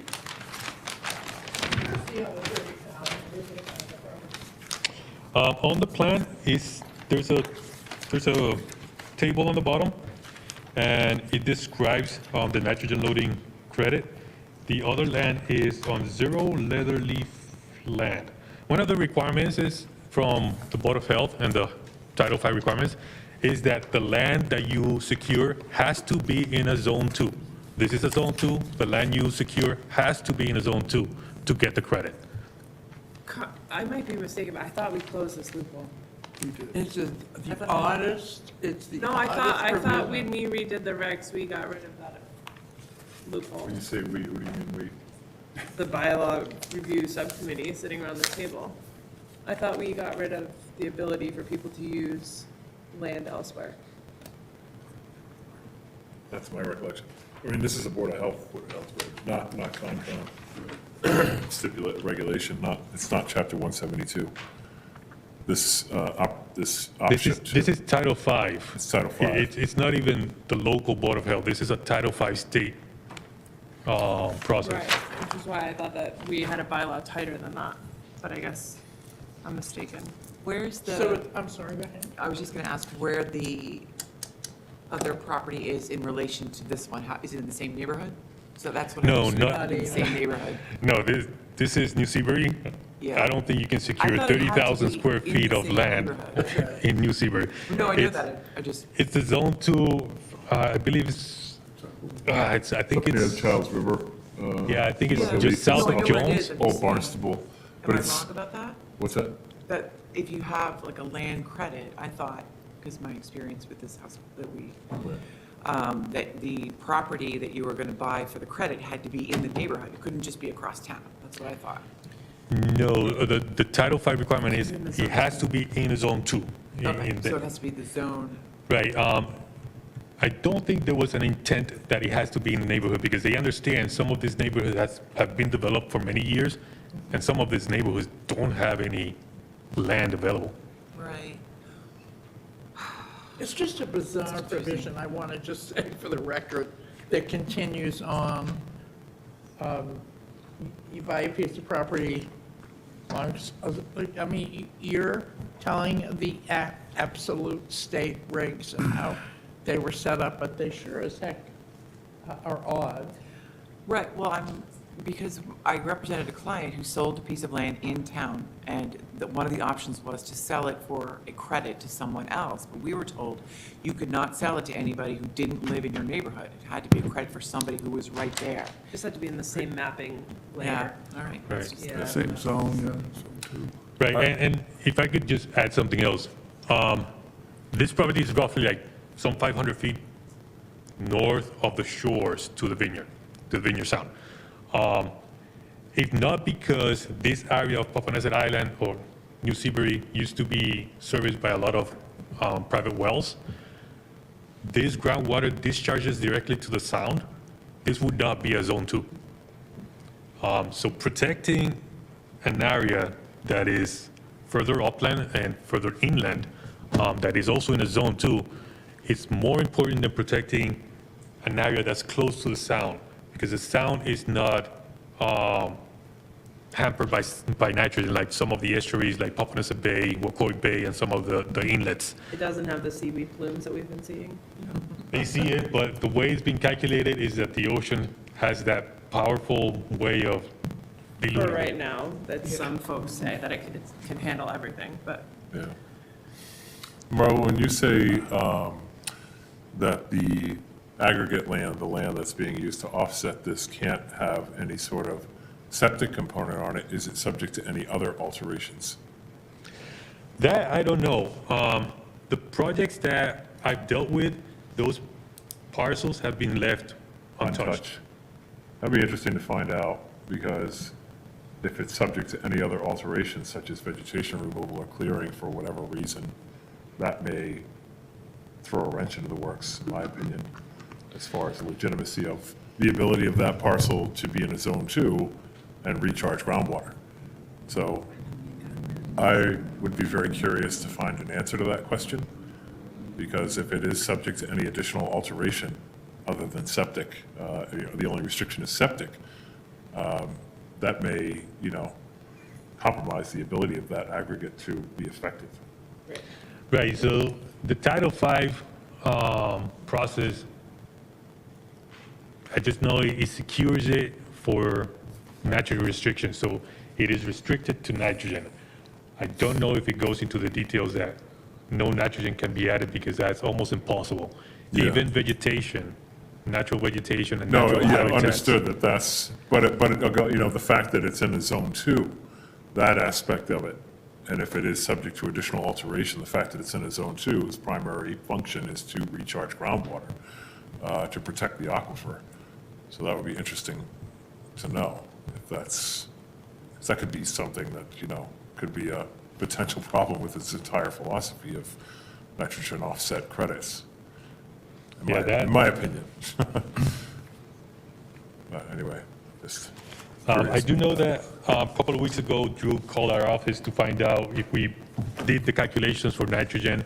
At the time, I didn't have it. I did a quick calculation, not that I'm going to submit it because I noticed that I have the wrong address on it. But if you consider the existing development, a 10,000 square foot lot with the 4-bedroom house that exists today, it produces a loading rate of over 15 parts per million. Not that I've done this before, this is the first time I do nitrogen loading calculation based on the KCOG Commission bulletin that includes off-site land. But if we introduce that off-site land, it becomes less than 7 parts per million. So it is more than half reduction in loading rate. Mainly because septic system produces the majority of the nitrogen loading for any residential project. What was the figure before you introduced the offset land? A little more than 15.3 15.3. parts per million. Raul, on the calculations up there, it said zero leather leaf land easement S, and it says 600,000 square foot lot area. So do they actually own a piece of land, or they just bought an easement to it? Right, they secure an easement. This is a big parcel of land, and it's just a section that is an easement for this credit, that section cannot be used for septic nitrogen. Yeah, but is that the neighborhood open space that the planning department set aside for that development to be made? Or is it private ownership? No idea on that. No, this is not the first easement from this parcel that's being used, or set aside to use as nitrogen credit. Yeah, that's.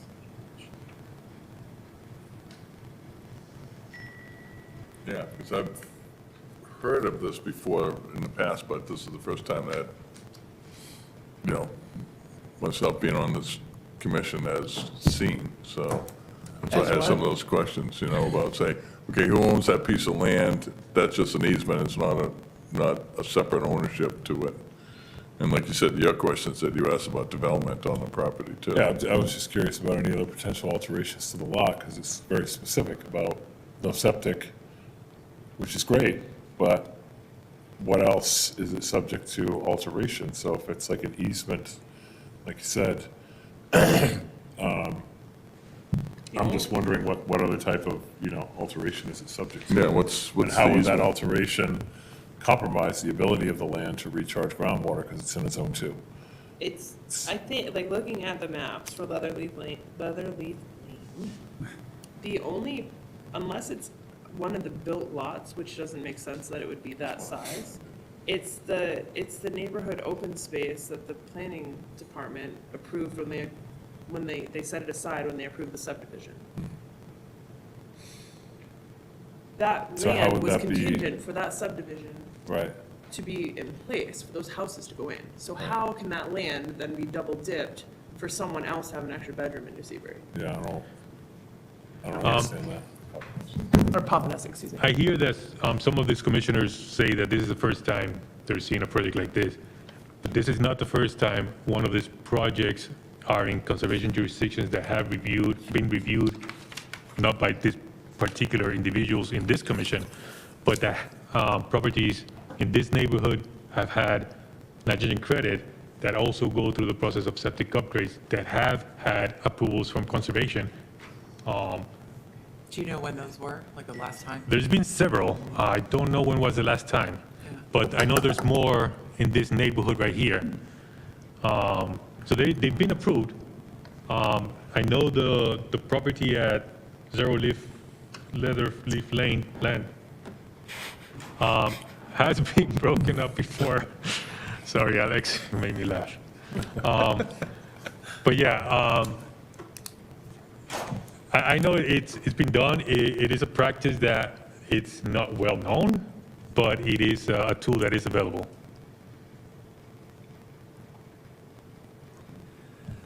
Very odd, too. We should look at it some future date. Yeah, it's extremely crafted for just a particular use.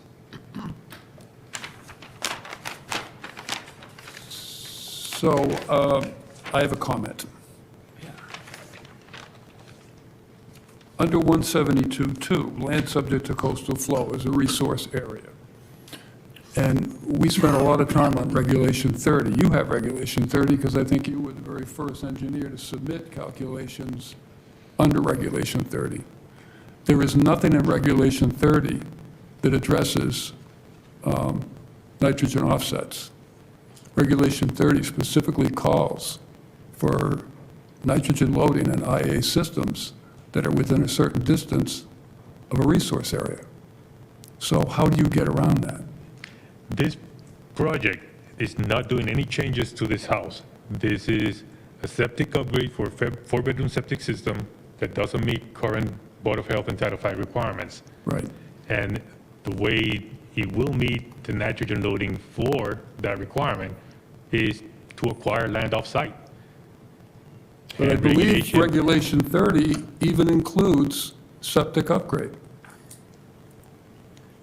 This is just, I don't have it in front of me, I'm trying to get it on. I get it. But the absence of a prohibition doesn't necessarily make it that the owners are in violation of anything. I mean, they're taking advantage of the wording, and it doesn't sound as though they're in violation of that, nor are you thinking that it might be contrary to what Regulation 30 is saying? Right. I might have it now on my phone. Although, but they would then probably come down on the side of the state trumping local regs, right? I mean, I've never liked this particular provision. I always thought it was odd that you could go buy something in East Overshoot. And it Mr. happens Chairman, you're so- saying Regulation 30 says you can put in a denitrifying septic upgrade Right. and not use the land offset credits. I believe, I'm pulling it up on my. Say that again, Steve?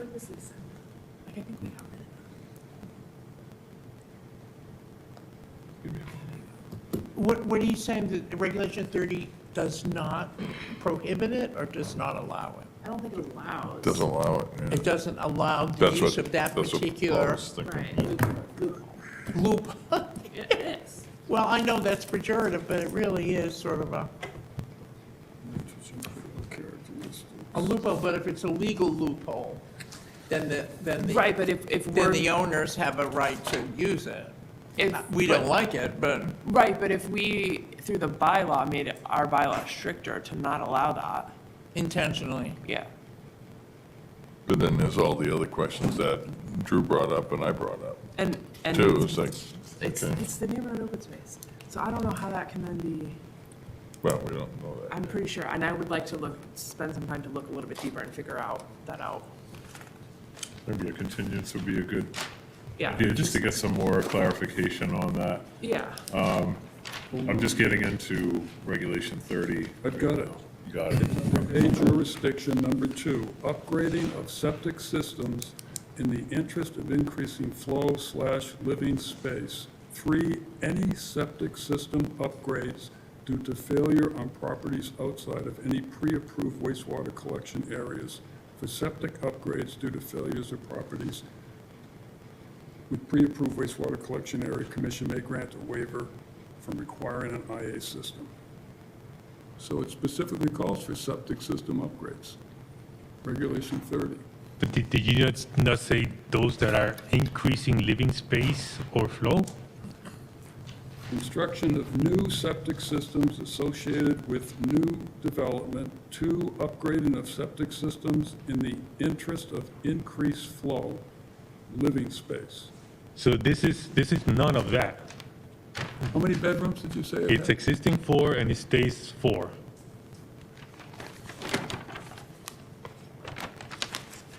Yes, we have been presenting projects over the past several months where we have increases in flows and so forth, and we understand and we advise our clients, AI is the one way that you could probably get this. But this one is just, the house stays what it is. Right. So we didn't close that loophole. We'd have to have an increase in flow. Almost close. Increasing flow or increasing living space. Because we wanted people to still upgrade their septic system. Right. Yeah. So is this, it's currently a cesspool? It's a tank and a leaching pit, so if it has a tank preceding the leaching pit, it's not considered a cesspool. Okay.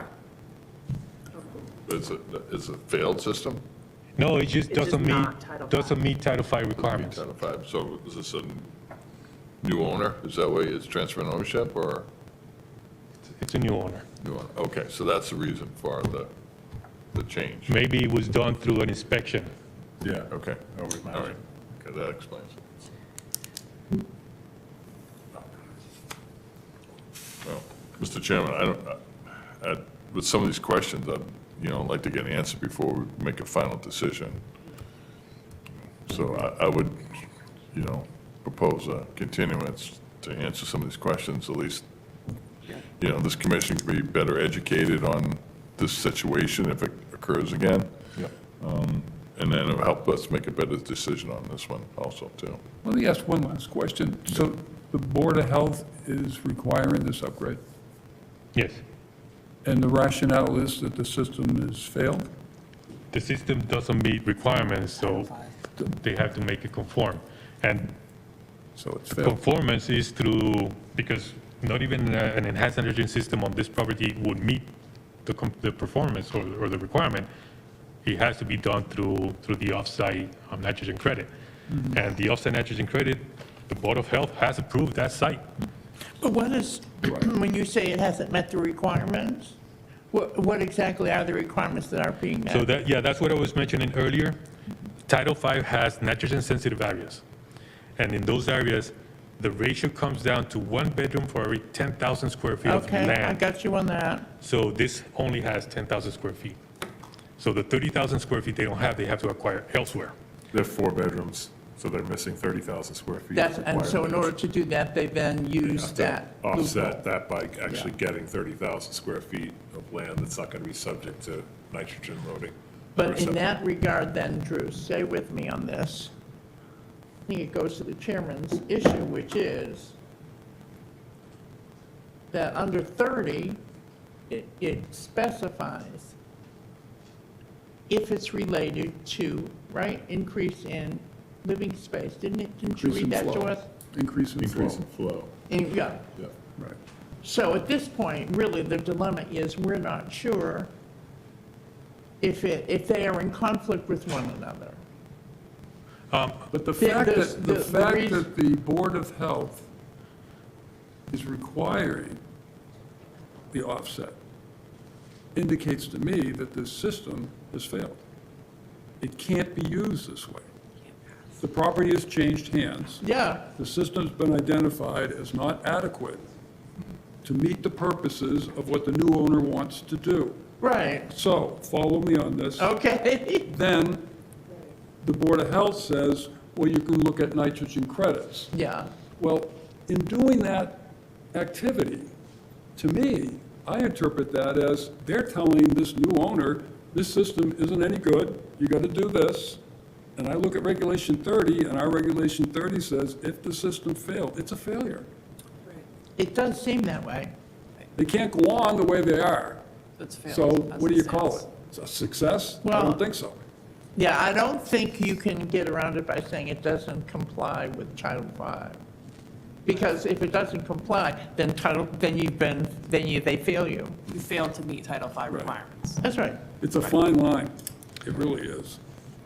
But if I can just add something else, I haven't seen the failure status of any report that might have been done. But knowing the area, knowing the leaching pit that's there, knowing the soil profile, I believe it's groundwater separation. Not having more than 4 feet of groundwater separation. Right. That is one of the conditions that could fail the system, unless the transfer of property is within family members. Here's another Separation subset. separation to groundwater If doesn't it's mean, Uncle Harry, then it's okay. right, but separation to groundwater doesn't mean that the system is failed hydraulically. The system Fail to meet standards. fails to meet a particular standard. Right. So this upgrade will meet that. Now, the question about the credited land, the Board of Health has been approving these transactions on properties at 0 Leatherleaf Lane for many years now. So they are accepting this. This project, per Regulation 30, I believe it meets Regulation 30, even if it does not have that credit land secured. Because it is just a straight-up upgrade with no increase in flow, no increase in bedrooms, no increase in living spaces for the house.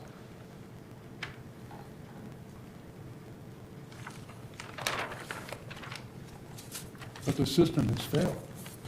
Do we have a motion on the floor? I think Steve made a motion. Did you, Steve? I didn't know, I just mentioned, but, yeah, It was a suggestion. suggestion, I yes. thought you made a so motion to continue. So, no, I would make a I didn't motion to ask. continue this proposal for Schooners Way LLC, 3 Elliott Road, to answer questions saying, okay, where's this property located? Who owns this property? You know, what are the requirements of the easement? And then the question that Drew has, what are the, any other requirements on that property for construction versus, I know there's no septic. On the easement property. On the easement On the property, easement, yeah, yeah. on the easement property. So we can answer those questions and, And I would like to consult with Board of Health as well, Yeah. with Regulation 30. And okay, That's a and very consult good- with Board of That's very good. It's just good information so for we- the commission to on have in solid similar ground. scenarios moving forward, so we don't get stuck in this kind of There are gonna be more. I know, for an RDA, this one took a while. That's right. So I guess. Oh, Raul, you bring such interesting cases from. Yeah, I guess this is the first time I'm gonna have to do this, so we're gonna have to find what this piece of land that we're securing for the credit use, I guess, could be used for other than the I credit think land? just clarification on, you know, given that this land is likely association land, how can it be purchased to be used as a nitrogen offset credit? And as Alex said, kind of double dipped in that way. That just doesn't sound ethically right. So I'm very curious to find out the answer to that. How did this land come to be acquired for the use of an easement when it appears to be association land? How did it come out of association land status and into nitrogen aggregation eligibility? And if the neighborhood doesn't have an association, how did the planning department Right. set aside that land? Yeah. What's the How background was to the how this land contingency? became available for nitrogen credit, basically? Yeah. So that's the need to ask longest Evan, too. motion I think I've taken. yeah, It's a long and, motion, yeah, but- and everything that I had mentioned before. But it's a good one, Steve. So these It's are all, solid. these are all part of what you want investigated in that motion. Yeah, except, you know, what Drew just said, and then, you know, what I said is, you know, ownership, you know, what are the easement details, easement requirements, where is this property located, you know? Yeah, and any other regulation, consult alterations with that Board may of be Health. subject to it, if they can use it for a nitrogen aggregate, what else can it be used for? Yeah, exactly, yeah. So the whole process of the Board of Health is Still going. documented and is recorded at the registry. Right. It's a whole document, the owners of the different parcels signed, and it's all recorded. So it becomes a legal agreement between these owners. Yeah. It has been already done, that the property has been already secured for it. Yeah, I mean, but they could have signed and recorded a document on land that it could be in violation of the intent of that property to begin with. That's a little bit of our concern also, I believe. Like I stated before, Royal, this commission hasn't seen anything like this in recent history, and I've been a full-time member for almost a year and a part-time member for several years, and this is the first time I've seen it.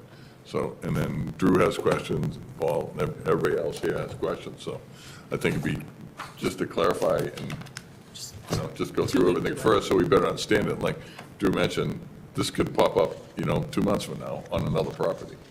Yeah. or 2 weeks from now. Yeah, then now okay, if Now it we comes know, back, now yeah, we we have cut through it. and get clarification moving forward, so. Yeah. Okay, so that's the motion, and I'm second. moving this along.Alex has seconded that. This would be June 29th at 6:18 PM. June 29th Oof, that night's already, at It's going to be the 6. 6:18 PM. It's going to be the sixth hearing of the night, but it should be fairly quick, so Yeah. that's okay. yeah. Like tonight? Yeah. Okay, any discussion on the motion? I think it's been fully discussed, but I'm asking. Okay, Sandy? Yes. Aaron? Yes. Marjorie? Yes. Steve? Yes. Alex? Yes. I vote yes as well. Motion carries. Thank you. We'll all do our homework. Good night, guys. Thank you. Thank Take you. care. Thanks, Rose. Ours shared, is this what this is? So we had 3 different certificates of compliance. Should I read these in? Yeah, they all passed. They all passed. Angelo P. Catanzaro, trustee, 140 Pompanesett Island Road. And then we have one, Kenneth E. Marsters, trustee, 0 Country Club Lane. And the third one is Sasson and Evelyn Kazam, 25 Ocean Bluff Drive. And all 3 of those passed, no issues at all. No issues. A request for an extension of DEP number 433020, order of conditions. We're good. Good. All right, let me back up a little bit. Wait, while we do this, can we pass around the other things that we're signing? Yeah, he's Cool. getting it together. Yeah. Great. Okay. The first thing I would like to do is go through the 2 sets of minutes that need approval. The first set was May 4th, 2023. In attendance was Paul Colombo, Alexandra Zolo, Stephen Cook, Marjorie Clapprood, Aaron Copeland, Sandy Godfrey. Did you have time to look through those? I did. Word for word. I didn't see anything that was wrong as presented. Okay, so I will entertain a motion to accept those. So moved. Thank you, Steve. Second. Thank you, Aaron. Any discussion? Hearing none. Sandy? Yes. Aaron? Yes. Marjorie? Yes. Steve? Yes. Alex? Yes. I vote yes as well. Motion carries. The second set is May 18th, 2023. In attendance was Paul Colombo, Alexandra Zolo, Aaron Copeland, Sandra Godfrey. I looked through those as well. I didn't see any issues at all in them. I'm good with them. Okay, I would entertain a motion from one of those 4 people. So moved? Thank you, Aaron. Is there a second? Second? Thank you, Sandy. Any discussion before I call for a vote? Hearing none. Alex? Yes. Aaron? Yes. Sandy? Yes. I vote yes as well, motion carries. All right, under discussion. Our first agenda is the Mashpee Water Quality Issues and Initiatives Ongoing Discussion item. It's been quite a week between the last Select Board meeting, the various issues that were brought up about the algal blooms on the Mashpee River and Shoestring Bay. One of those videos that I saw was off of the Facebook page, and then there was a drone video that was, I see Sue Dangle is here as well. Very disturbing. I can't say that I'm surprised to see it. I think I'm surprised at the level of what's there. Yeah. Shocking when you, I was actually more shocked by the newspaper when I picked it up on Friday. It just, just that one still image that was in the front. It just, and I've had a lot of people, you wouldn't believe how many people, I didn't even think people knew who I was, but they must see it on TV or something. One person said to me, I know you said the water was bad, but I didn't think it was this bad. So it's a good thing for people to find out what we're all up against here. Exactly. And I know since then, Mashpee Wakeby Pond has tested positive for cyanobacteria. And I saw some pictures just yesterday from, I believe it's the north side of the pond, and green as green can be. So Questions or comments? Yeah, it's just heavy. It's hard to look at, it's hard to, it's awful. But hopefully people seeing that will spur some motion Oh, I'm sorry. Yeah, no worries. Yeah, I'll pass them on to you. and action on this. Anyone else? I saw some comments from a group that I follow, which is Save Our Shoestring. Gary, I think it's Moskowitz. They're talking about, they were saying that, we really need to do what the health department has just done in Mashpee, which is if you're within 300 feet of a water body, you have to upgrade to an IA. I said, well, we've already done that in town, but he had pointed out that you really have to do this in conjunction with Barnstable and all the other towns kind of having the same regs at the same time. Yeah. It's just, We're how do you in make that happen? Multiple watersheds that contribute to single water bodies. Right. So Yeah. we need cooperation amongst the towns. Here, watershed. Yeah, how do we do that? What's the- I know there's momentum on the select board for the intermunicipality agreement. Right. Get that reactivated, the quicker the better, because we've got a lot of work ahead of us, a lot. Any other questions, comments from those in the public? I came with the videos. If anybody hasn't seen them, I'm happy to have them played again. Okay, I also have photos of the sign oak loom on Mashpee Week. has anyone not On seen it? Mashpee what?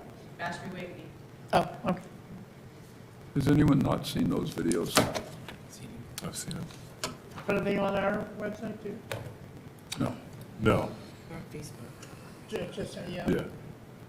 We can certainly put them up on our I think it website. might That was be a one of good the idea. ideas. That is I an was thinking interesting idea. Yeah. Well, I keep, since all of the stuff started January 1st with the New York Times, I find it very helpful and instructive for people that I don't know that ask me about the water quality, et cetera, to refer them to our website. Because, Drew, I don't know if you're the one that keeps it up or Dan who keeps it up. It's all of us, all three of you us do. staff, yeah. It's really so, I think, well put together, and you can take just about any issue and I think send people there's, there, and they'll get information. there's an opportunity to put this at the forefront. Yeah. So just like Yeah. we did for the buffer zone expansion, when you open up the website, That right was so there, great. it's the link to the buffer zone expansion, and the explanation was the first thing that you see. So we can do the same thing with this, put the pictures up, highlight the, relevant regulations that deal with nutrient loading, Yeah, use of fertilizer, lawn standards, those sorts of things, just as a kind of educational highlight and prominence on the webpage, so that it's the first thing that you see. exactly. Yep. And So then links to other Good. useful information. what is the best way to get the video to conservation so that we can get that mounted? She just happens to have a USB. I have one. I'll just give it to you. Drew, you can take this. Okay, I'll give it to you. yeah, perfect. That's great that you have. Okay. Anyone else? No? The next discussion item we have is reorganization of the commission. As you know, it's been a year. Boy, how time flies. It's that time of the year to think about reorganizing. So I'll open that up for a discussion amongst the commission. Thoughts, ideas, recommendations, nominations, whatever. So we've got secretary open since Brian left. Yes, when Brian left, we did not fill that. We did not fill it. Undesignated. And we have two, I was looking at the website, two. We have two open seats for alternates, right? That we want to fill to get, Yes, we have two, because we have one well, alternate. sadly, Chad I don't Smith have is any still- nominations, but Still I technically feel, an alternate, yeah. I feel like a failure that I haven't gone out and asked people who might be interested, particularly alternate. I mean, I learned a lot that year I was an alternate. I did. I'm one of those nerds that likes it. Oh, I learned this last night. Anyway, but I don't have any nominations for the current. Aaron? Can we renominate people who are in the position now. Wide Well, open. anyone who's interested in, if you are serving in a current position, you can make a motion. It all comes down to who makes motions for what purpose. But currently, the secretary position, there is nobody. There's So nobody nobody, can make a yeah. motion. But it goes without saying, doesn't it, that we re-nominate the chairman and the vice chair? Or does it not go without saying, What's that? I'm sorry. to renominate the chairman, for example, and the vice chair? Do we have Do we like, have to do that? renominate and revote You it? should, or- yeah, you should. Yes, you have to go definitely, through a yeah. formal process. Yeah. And right now, it's a discussion. If we aren't ready tonight, then we could do it at our next meeting, but it should be done. this Should be done before the Yeah. end of the fiscal year. Yeah. So we have one more Can I meeting make left. a of motion that. Absolutely. to nominate Paul to be the chairman? Second. There you go. Do I have to accept that? Yeah. Well, you want us to All go right. around and we'll all say how great you are?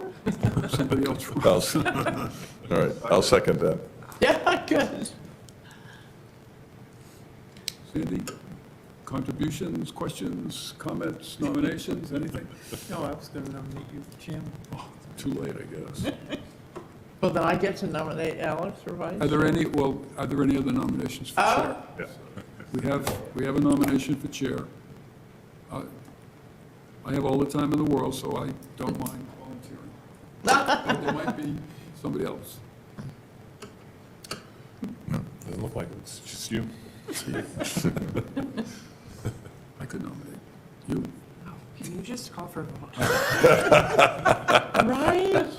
Okay, there are no other nominations, so I'll call for a vote for me as chair. Yeah. Sandy? I vote yes. Aaron? Yes. Roger Yes, voted yes. Yes, yeah. Yes. And I'll abstain. Okay, so can I now nominate Alex for vice chair? If you'd like. Yeah, I would like to do that because I think you've done a terrific job and we need to see more of you. I don't know when you do anything else because your entire life is taken up with conservation. But that's what we need for a vice chair. Oh, thank you. I second that. Okay. Any other nominations for vice chair? Okay, hearing none, I'll take a vote. Marjorie? Yes. Aaron? Yes. Sandy? Yes. Steve? Yes. I abstain? She's going to abstain. I'll vote yes as well. Congratulations. Steve, would you consider being secretary? Sure. Sure. Well, then, may I put that nomination on the floor? I second it. Yeah. Here's what, I just want to take the opportunity, I've wanted to say this for a year now. I think you are just such an exceptional member of this commission. You bring such important information to everyone, and you do it in a quiet, dignified way, which is something I'm trying very hard to emulate. Thank you very much. Good to hear that. So, Glad to help out. yeah. I second that too. Yeah. I feel, Seconded. I like being a I seconded full-time the member now. motion. We're an associate for a number of years, so Okay. glad to help out. That would be great. Any other nominations for secretary? Hearing none, I'll call for a vote. Sandy? Yes. Aaron? Yes. Marjorie? Yes. Alex? I vote yes as well, and We're reorganized. Congratulations. We are good at this, I think. Paul, do you want to stay on CPC? we have to do that as well. I believe. Yes. Oh, what are we doing? Yeah, as well. Yep. Yeah, That was my next one. Stay on CPC. as what? I don't mind staying on it. I've come up through the learning curve, although we had one applicant this time around that I abstained from because I didn't want to, And yeah. the optics just didn't look good. Yeah. I mean, I sit aside this guy every 2 weeks. We work very close together on many, many things, and I just didn't want to be involved in voting on But a you've project that- enjoyed it. Yes, it's been educational. It really has. And the applications that have come forward have been quite interesting and varied, And I think as time goes on, the CPC is going to have to grapple a little bit with the percentage of tax money that comes. We may have to divert some of that money towards wastewater treatment, towards some other potential issue, because it's all about preserving the community. So whether it comes to that committee and then has to be doled out, or whether it just goes directly to something else, I'm sure the committee would. It's a lot of approve it. work, too. there's a lot of work to it. For the chair, there is, certainly. And there's a lot of stuff to read. It Yeah. comes out, but it's only once a month, which is not like this. So are you saying that you will accept? I would stay, but unless somebody else wants to do it, I certainly would encourage them to, In a year, maybe. in a year maybe. Yeah, same with me, yeah. I'm just maxed out right now. You guys know? Not interested? Make a motion, well, do we have to make a motion for you to be the? Yep. I make a motion for Paul to be the representative to the CDC. Second? Thank you. I'll take a vote. Sandy? Yes. Yes. Marjorie? Yes. Steve? Yes. And Alex? Okay, so I'll stay there. All right. The rest of these updates, I'll turn over to you, Drew. if you Sure. wanna Go through those quickly. So there's only just a couple that I'm going to highlight, unless anyone has questions on particular ones, but I wanted to go to the Choptank Bog restoration. So Neil didn't touch on it tonight, but he's, Horsey Witt is also the consultant on that project too. And that's very close to getting to the NOI stage coming before the commission. So that'll be coming up probably within the next month or so, hopefully. And then that's really going to be the final stage of permitting. It goes to get a water quality certification from the state after an order of conditions is issued. This is a full restoration project, so it would be a restoration order of conditions that would be issued if you approve the project. So that will be coming up, and Horsley Witten is the applicant, basically on behalf of the Conservation Department. So that's exciting to see that coming to a final permitting phase. Land Acquisition Subcommittee, Alex and I had a really great talk in the office just about how this should be kind of organized and framed in terms of how we identify lands to be acquired, and then kind of like the framework of discussion and outreach to landowners. So I think, I'm going to go build off that and start organizing a subcommittee now that we have kind of an idea of a framework of how we would operate. So that was really helpful, Alex, and I appreciate it.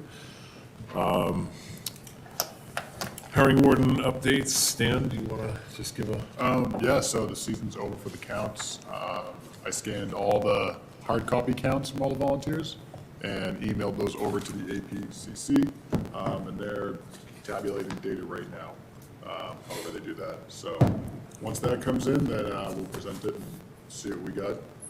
So yeah, the season went good. The only feedback we really had was about the Santiago fish ladder, which we're all well aware of, and everyone was happy with the response, basically, that it's being addressed immediately. So yeah, that was it. So, speaking of that, Santua fish ladder, so I had sent a letter to NRCS basically asking, or demanding action on the restoration of the fish ladder at Santua Pond, because it is just absolutely deficient in every way. And that helped to get kind of a fire lit and led to a meeting last week with several NRCS representatives, Mark Forrest from the Cape Cod Conservation District.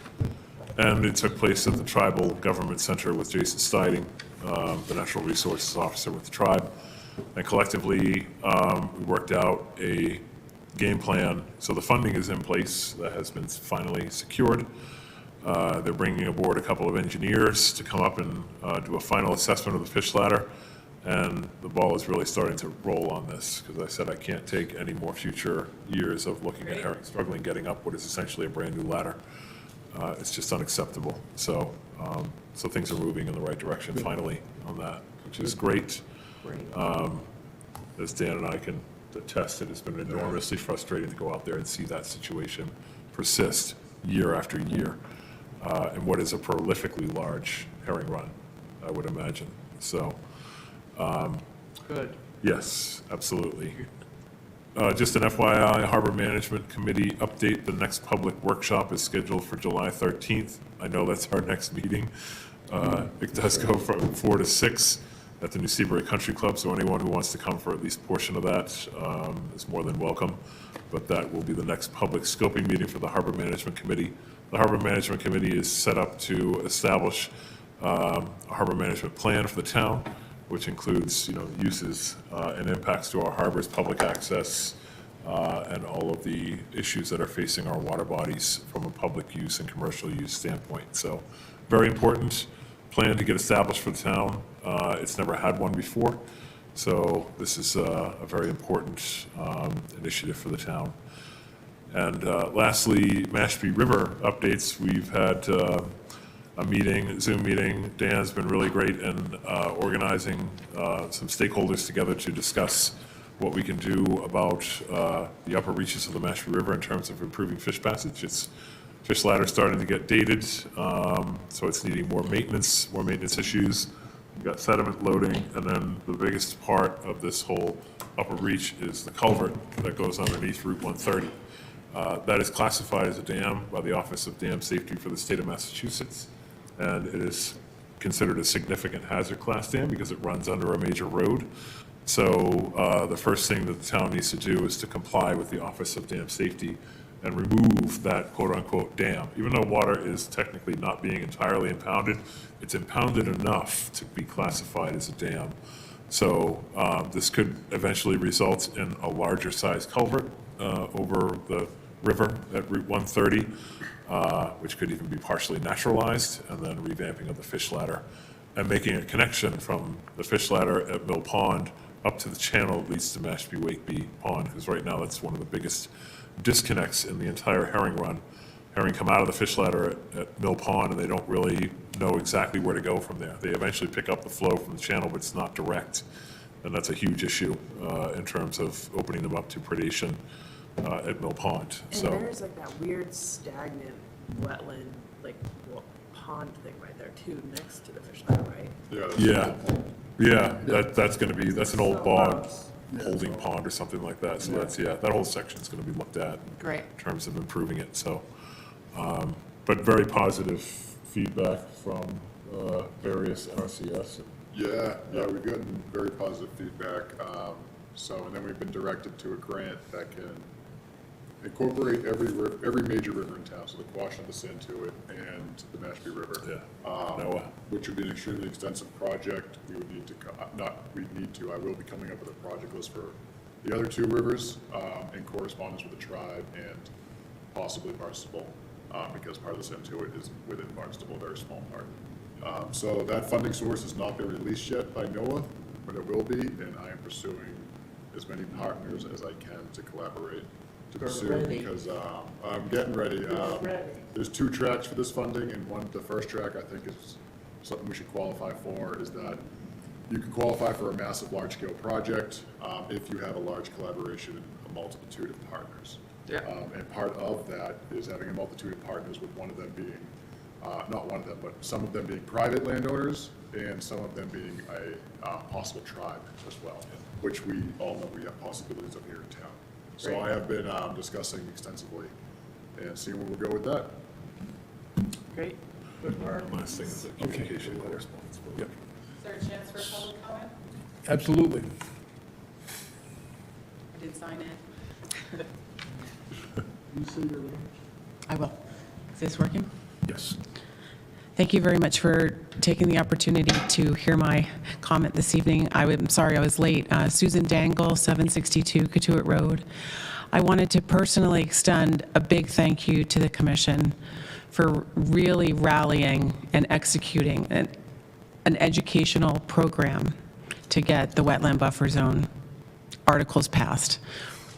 We at Save Mashpee Wakeby Pond, Mashpee Clean Waters, the Mashpee Ponds Coalition, and Mashpee Environmental Coalition are grateful for everything you did, particularly Drew and Paul and Ashley Fisher and Evan Lair. It was outstanding. And congratulations. I will give you the video, since you don't need to see it, since so many of you have seen them.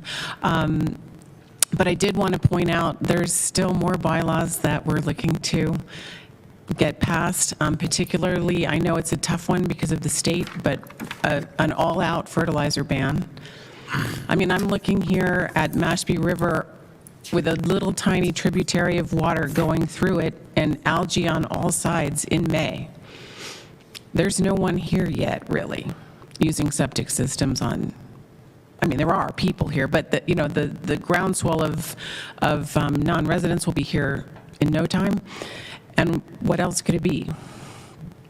It's just a personal opinion, but it's very striking. The same with Mashpee Wakeby.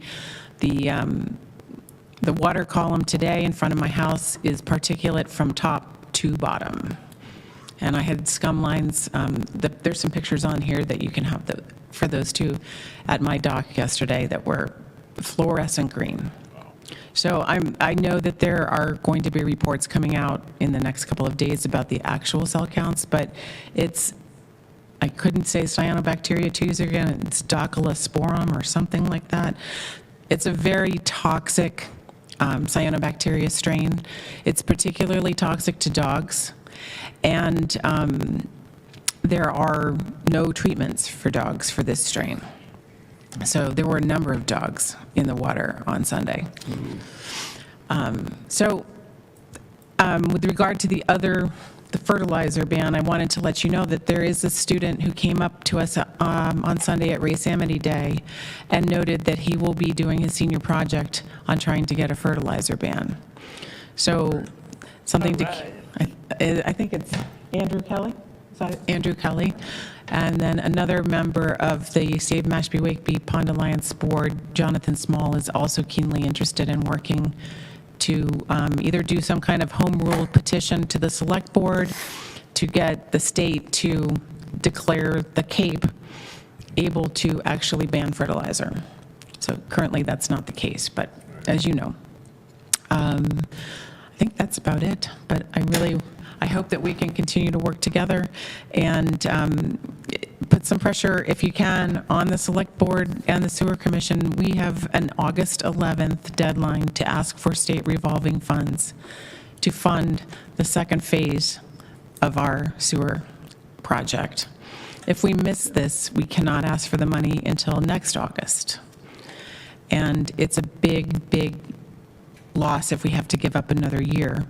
We're only going to be bringing online 449 homes in the first phase, and we have this big, big plant ready to take on more houses.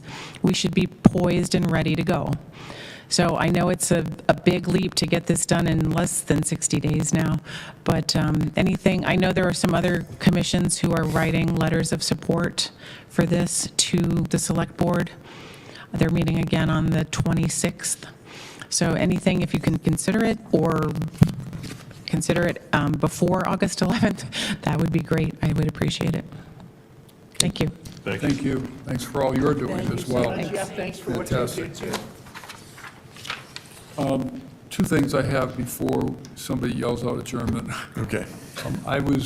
Sue beat me to that. I was going to ask as many of you as possible that could show up on June 26th at the Select Board meeting to show our support for moving ahead on that August 11th or 14th deadline. I get the numbers mixed up. August 11th. But the actual ask Critical.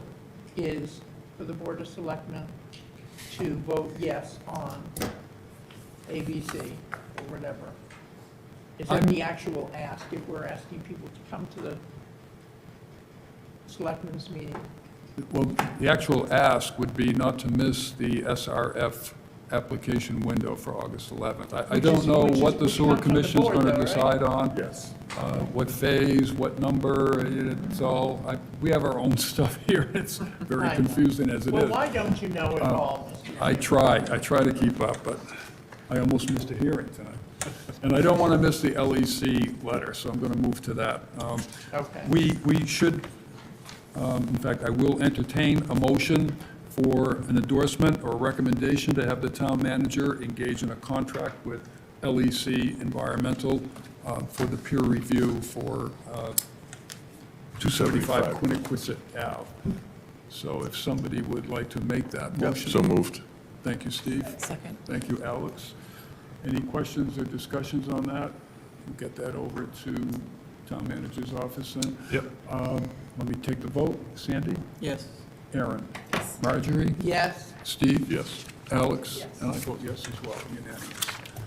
Just Thank one last comment before we all adjourn for the evening is that I have a will comment be- also too, after you, so. Oh, yeah, sure. Sorry, I didn't mean to cut you Yeah, off. that's all right. Go ahead.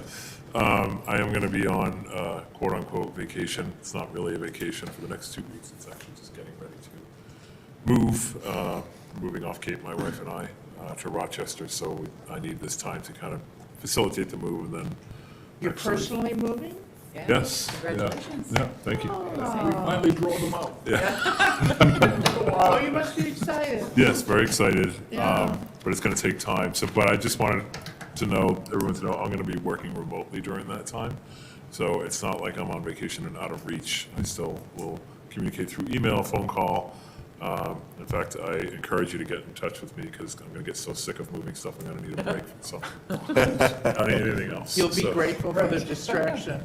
That's a horrific experience. I wish you good luck. I'm so sorry, but we all are Thank you thinking for it. your support. We're all thinking it. I'm so sorry, but I'm happy for you at the end. Thank you, appreciate it, appreciate it. So, Okay. And I'm not going to be here on July 27th for that hearing. July 27th. Yeah. I'm not gonna be here on July 3rd. Just send Stacy, I will be here on July 3rd. yeah, send I'll Stacy email. email to that effect. And It's- I'm going to follow up on that as well. July 27th, I have a scheduled conflict. I'm chairing. Video to make sure. I'll remind you about that as well. We'll take over the world. 2, 3, you'll have a quorum. I hope. I don't think we can operate without you and Drew. I think we'll have to shut down for a month. Make a motion, we adjourn. Thank you, Steve. Motion to adjourn. Is there a I second? just. Thank you, Alex. Motion to adjourn. I'll take a vote. Sandy? Yes. Aaron? Yes. Marjorie? Yes, sir. Steve? Yes. And Alex? Yes. I vote yes as well. Motion adjourned, or meeting adjourned. 8:22. You'll forgive me if I run out.